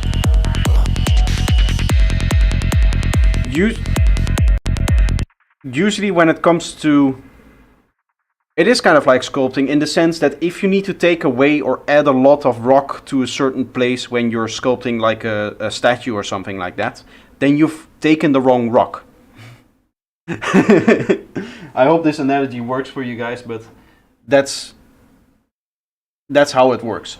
if you need to add a lot of rock or you subtract a lot of rock from a certain space to make the structure that you want, to make the sculpture that you want, then you have the wrong rock to begin with. Because you shouldn't be doing these kinds of boosts. Obviously, I was kind of constrained, not constrained. I was working with the kick factory, and I have a fairly special type of making kicks, I would say. My kicks tend to be fairly bright and fairly punchy in the 80 Hertz area. So my kicks aren't really that standard, I believe. Right, very nice, strong transient on there, especially. Which makes them terrible to mix. It's probably going to be fairly bad to mix. I've started using my old kicks now in my newer production, so that's a problem that I have to run into later. But yeah, so for me, to get from like a default kick that you get from a kick factory like this to a kick that I would use in my own productions, as you can see, I have to do a lot of sculpting. But this isn't a lot more sculpting than I have to do in the kickback. Not much of a fan of visual EQ. It's about how it sounds, not how it looks. You got to train your ears. Well, no. No, because there is side effects to an EQ that you cannot hear. Especially, mainly actually only, the phase changes that you apply to a sound are static phase changes, and we as humans just cannot hear those. But they do change the sound. Example. Kick and bass. I aligned my kick and bass in such a way that this peak of the transient of the bass does not sit right on top here.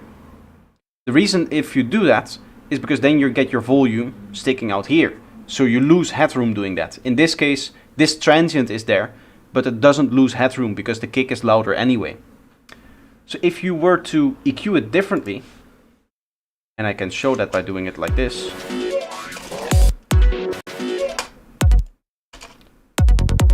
If you were to EQ it differently, for example by changing this filter, it's going to move that area around. You see how the phase is changing?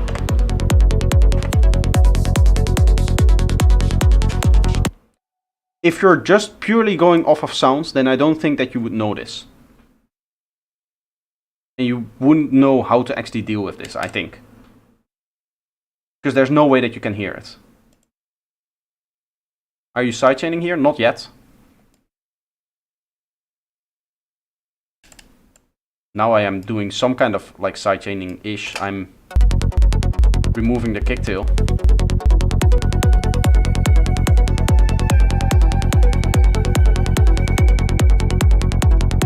You kind of could consider that sidechaining, but the real sidechain that I do is just having the bassline quieter here, the resampled bassline, as opposed to here.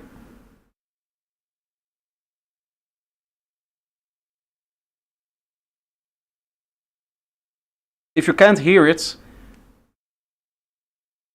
then it kind of doesn't exist. No, because your system is inferior to the systems that it's going to be played on by other people.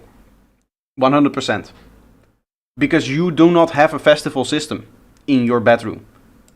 Like, for example, they use in festivals or in clubs.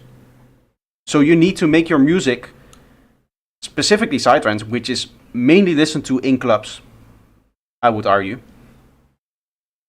You need to make your music in such a way that they translate well to the club. And if you don't do that, and you get a messy bassline, something that doesn't look like this, where you have, especially now that I cleaned it, a clean kick, where the sine wave of the kick continues into the bassline. You can see there's little bits of distortion in here, and it's a little bit louder, but it's generally just continuing as a sine wave. Then it stops here, and then you have the transient of the bassline, which then stops here, and then you have another transient of the bassline. Bassline plays here, and then it stops, and then you go back into the kick. if you don't meticulously craft your kick and bass to look like this in some form or another, then you're going to have issues in the club. And people are going to notice, and DJs will stop playing your stuff. Why you don't use Doug from Devious Machine? Sorry for my bad English. No worries, I understand. When it comes to sidechaining, I like to just be in control with volume. You could do it, as you can see, I did do a little bit of sidechaining with LFO tool, but this is just to remove any post-stringing that might come from this EQ. This is not my actual like sidechain, right? Because all of the actual stuff that you would sidechain is still happening at full volume. It's just to remove some stuff over here, which is again to clean up the kick and bass. I'm gonna probably do a video on cleaning up kick and bass specifically. The next video that I will be posting, the 14th, in 4 days from now, is about a way that I made a cleaner bassline for myself that I don't have to resample.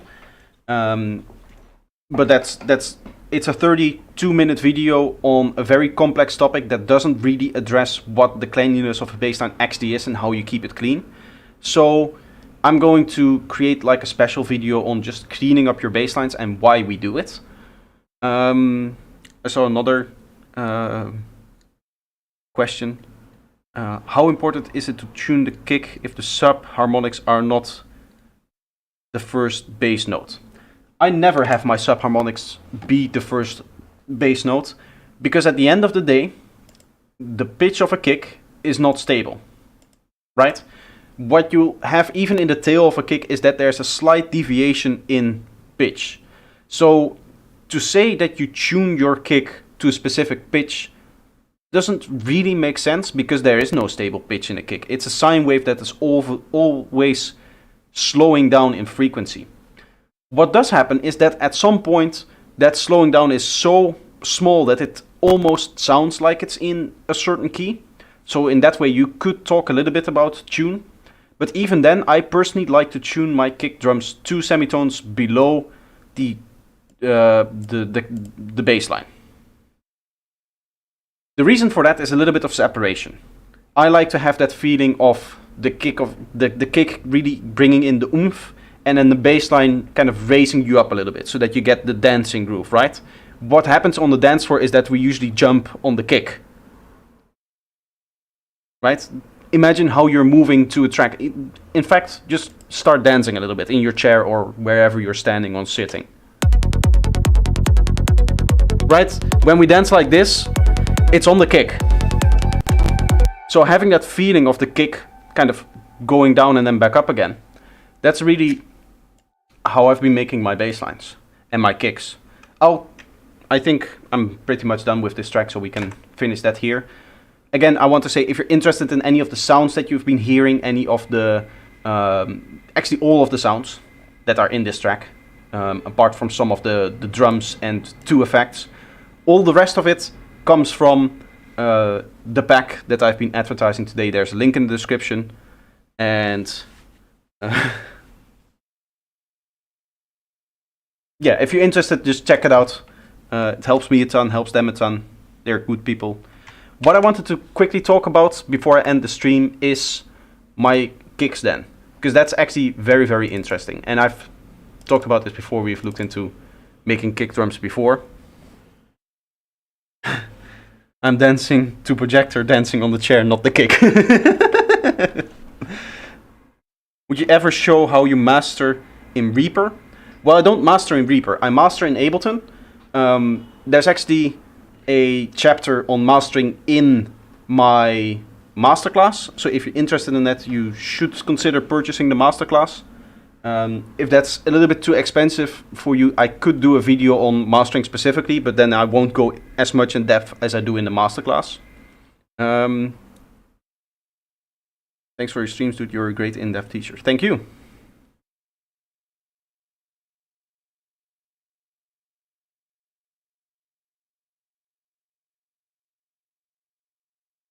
Before you end, have this $50. Holy shit, dude. Thank you so much. Wow. Haven't stopped by for a bit. How is it going, Mr. Projector, Psytrance producer, man? It's going very well. I did look at the pack today. Proxima species. Buy yourself a pizza now. I will after the stream. So I've been looking into the pack today. I quickly wanted to rant on kick drums because I think kick drums are very interesting because everybody tunes their kick drums to their bassline except me, I feel.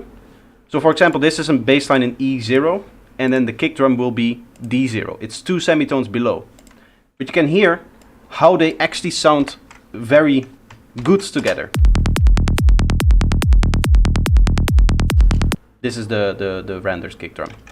If I were to take this kick drum and can I just do that? I think I can just do that within this project, right? The only thing I would need to do is take the stuff from 30. Is this 30? Yes. From 30 into 31. And then I would have the same kick drum. Or let's not bother too much. Let's just go take this and just up it. And then like this. This sounds a little less cohesive to me than this.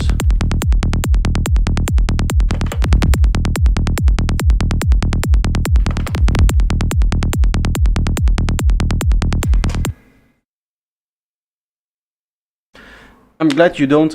It's reaffirming the way that I produce isn't wrong. No. Please.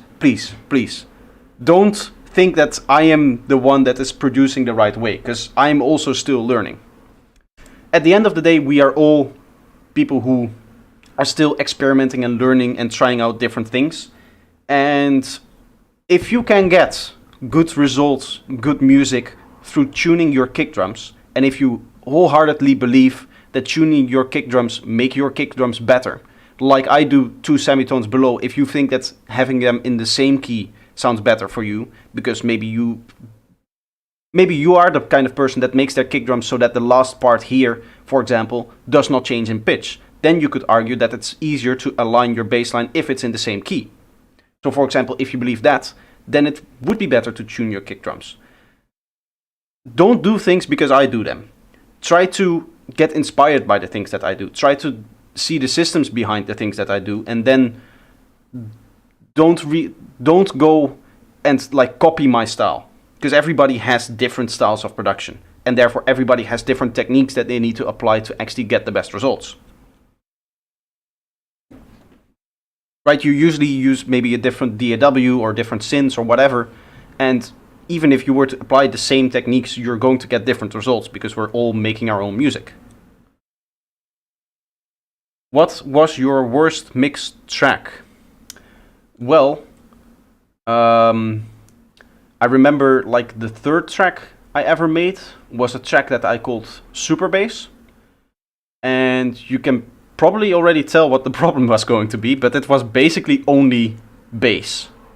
I mean, there was other stuff, but I just popped on a EQ on the master and I went bassline go.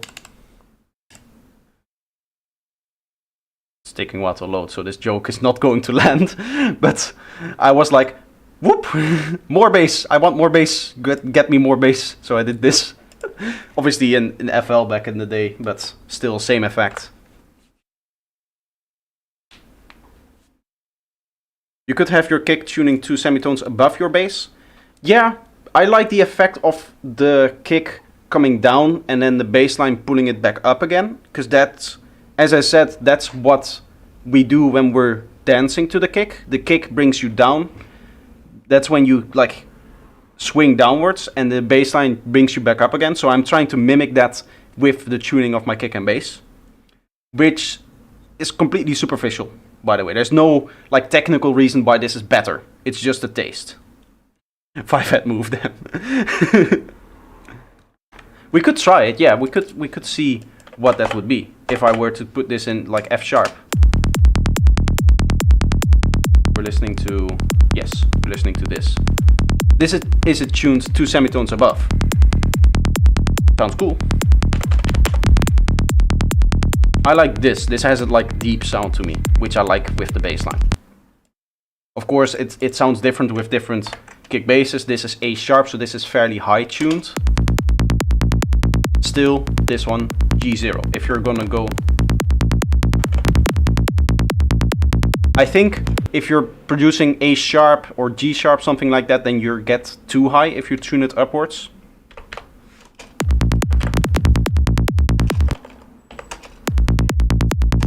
But I like G sharp here. Is there a bassless psytrance?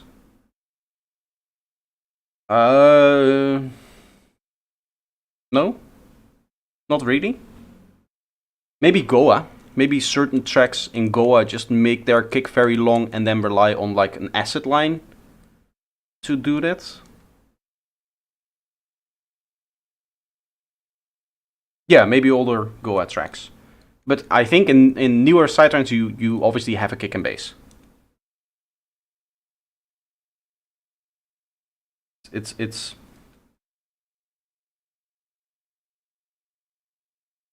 yeah, no, that's I couldn't think of have you ever thought about doing feedback? Well, if you were here last week, you would have seen that I did feedback right here. Actually, it's still in the project. These are the feedback analyzers that I used. I did a whole bunch of feedback on a bunch of different tracks. Every other Sunday I'll be doing feedback. Next Sunday will be a challenge.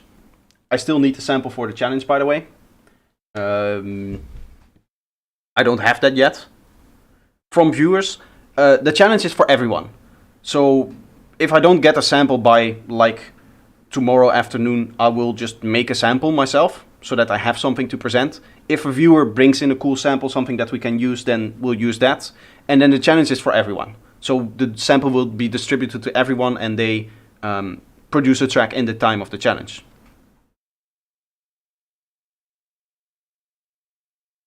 There's something else that I need to... How close are you to the new camera? Well, it says it's there, right?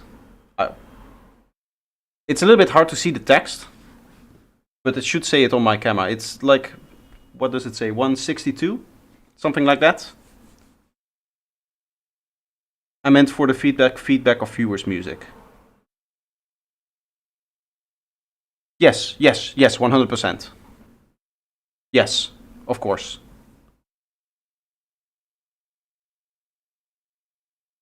You got a nice groovy bass? Nice. I really like the 4 producers flip the same sample that you made. Thank you. Took a lot of work to make that. I want to turn that into a series. But it takes a lot of time to organize. And I already have like 2 people who reached out to me like in the comments like, I would like to be on the next episode. But what I first need to do is I need to write a good... how do you call it? Like a document with like filming specifications.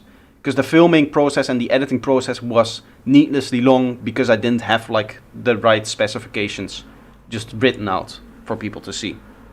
And I should be doing that. Yeah, we should count the tracks, by the way. Feedback on stream.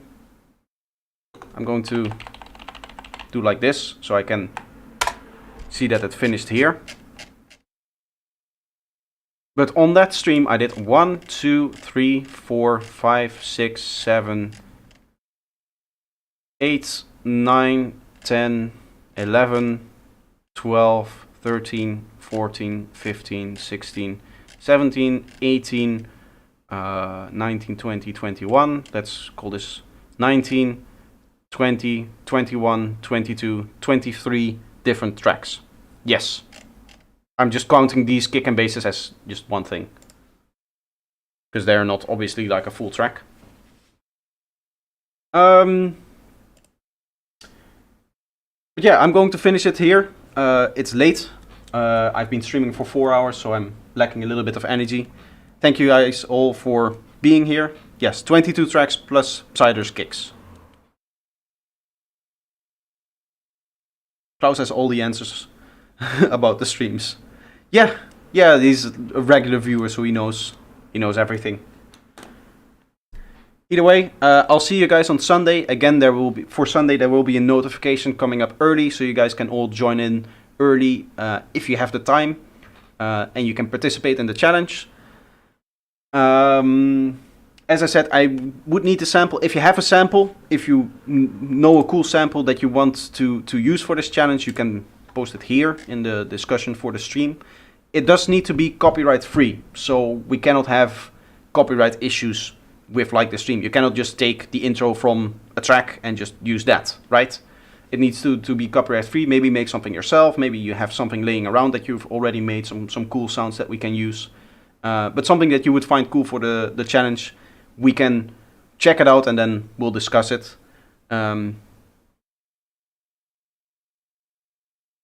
What are the limitations on the challenge? Minutes long. The limitations on the challenge for the sample, there's no limitations. It just needs to be a good sample. When it comes to the challenge itself, it's a 3-hour challenge. So it's 3 hours of production, and you can make whatever you want within that 3 hours. There's people who made songs that were like a minute long, but very detailed and very well produced within that minute. And then there was what I did was I made a full track. I think it's still in here, actually, somewhere.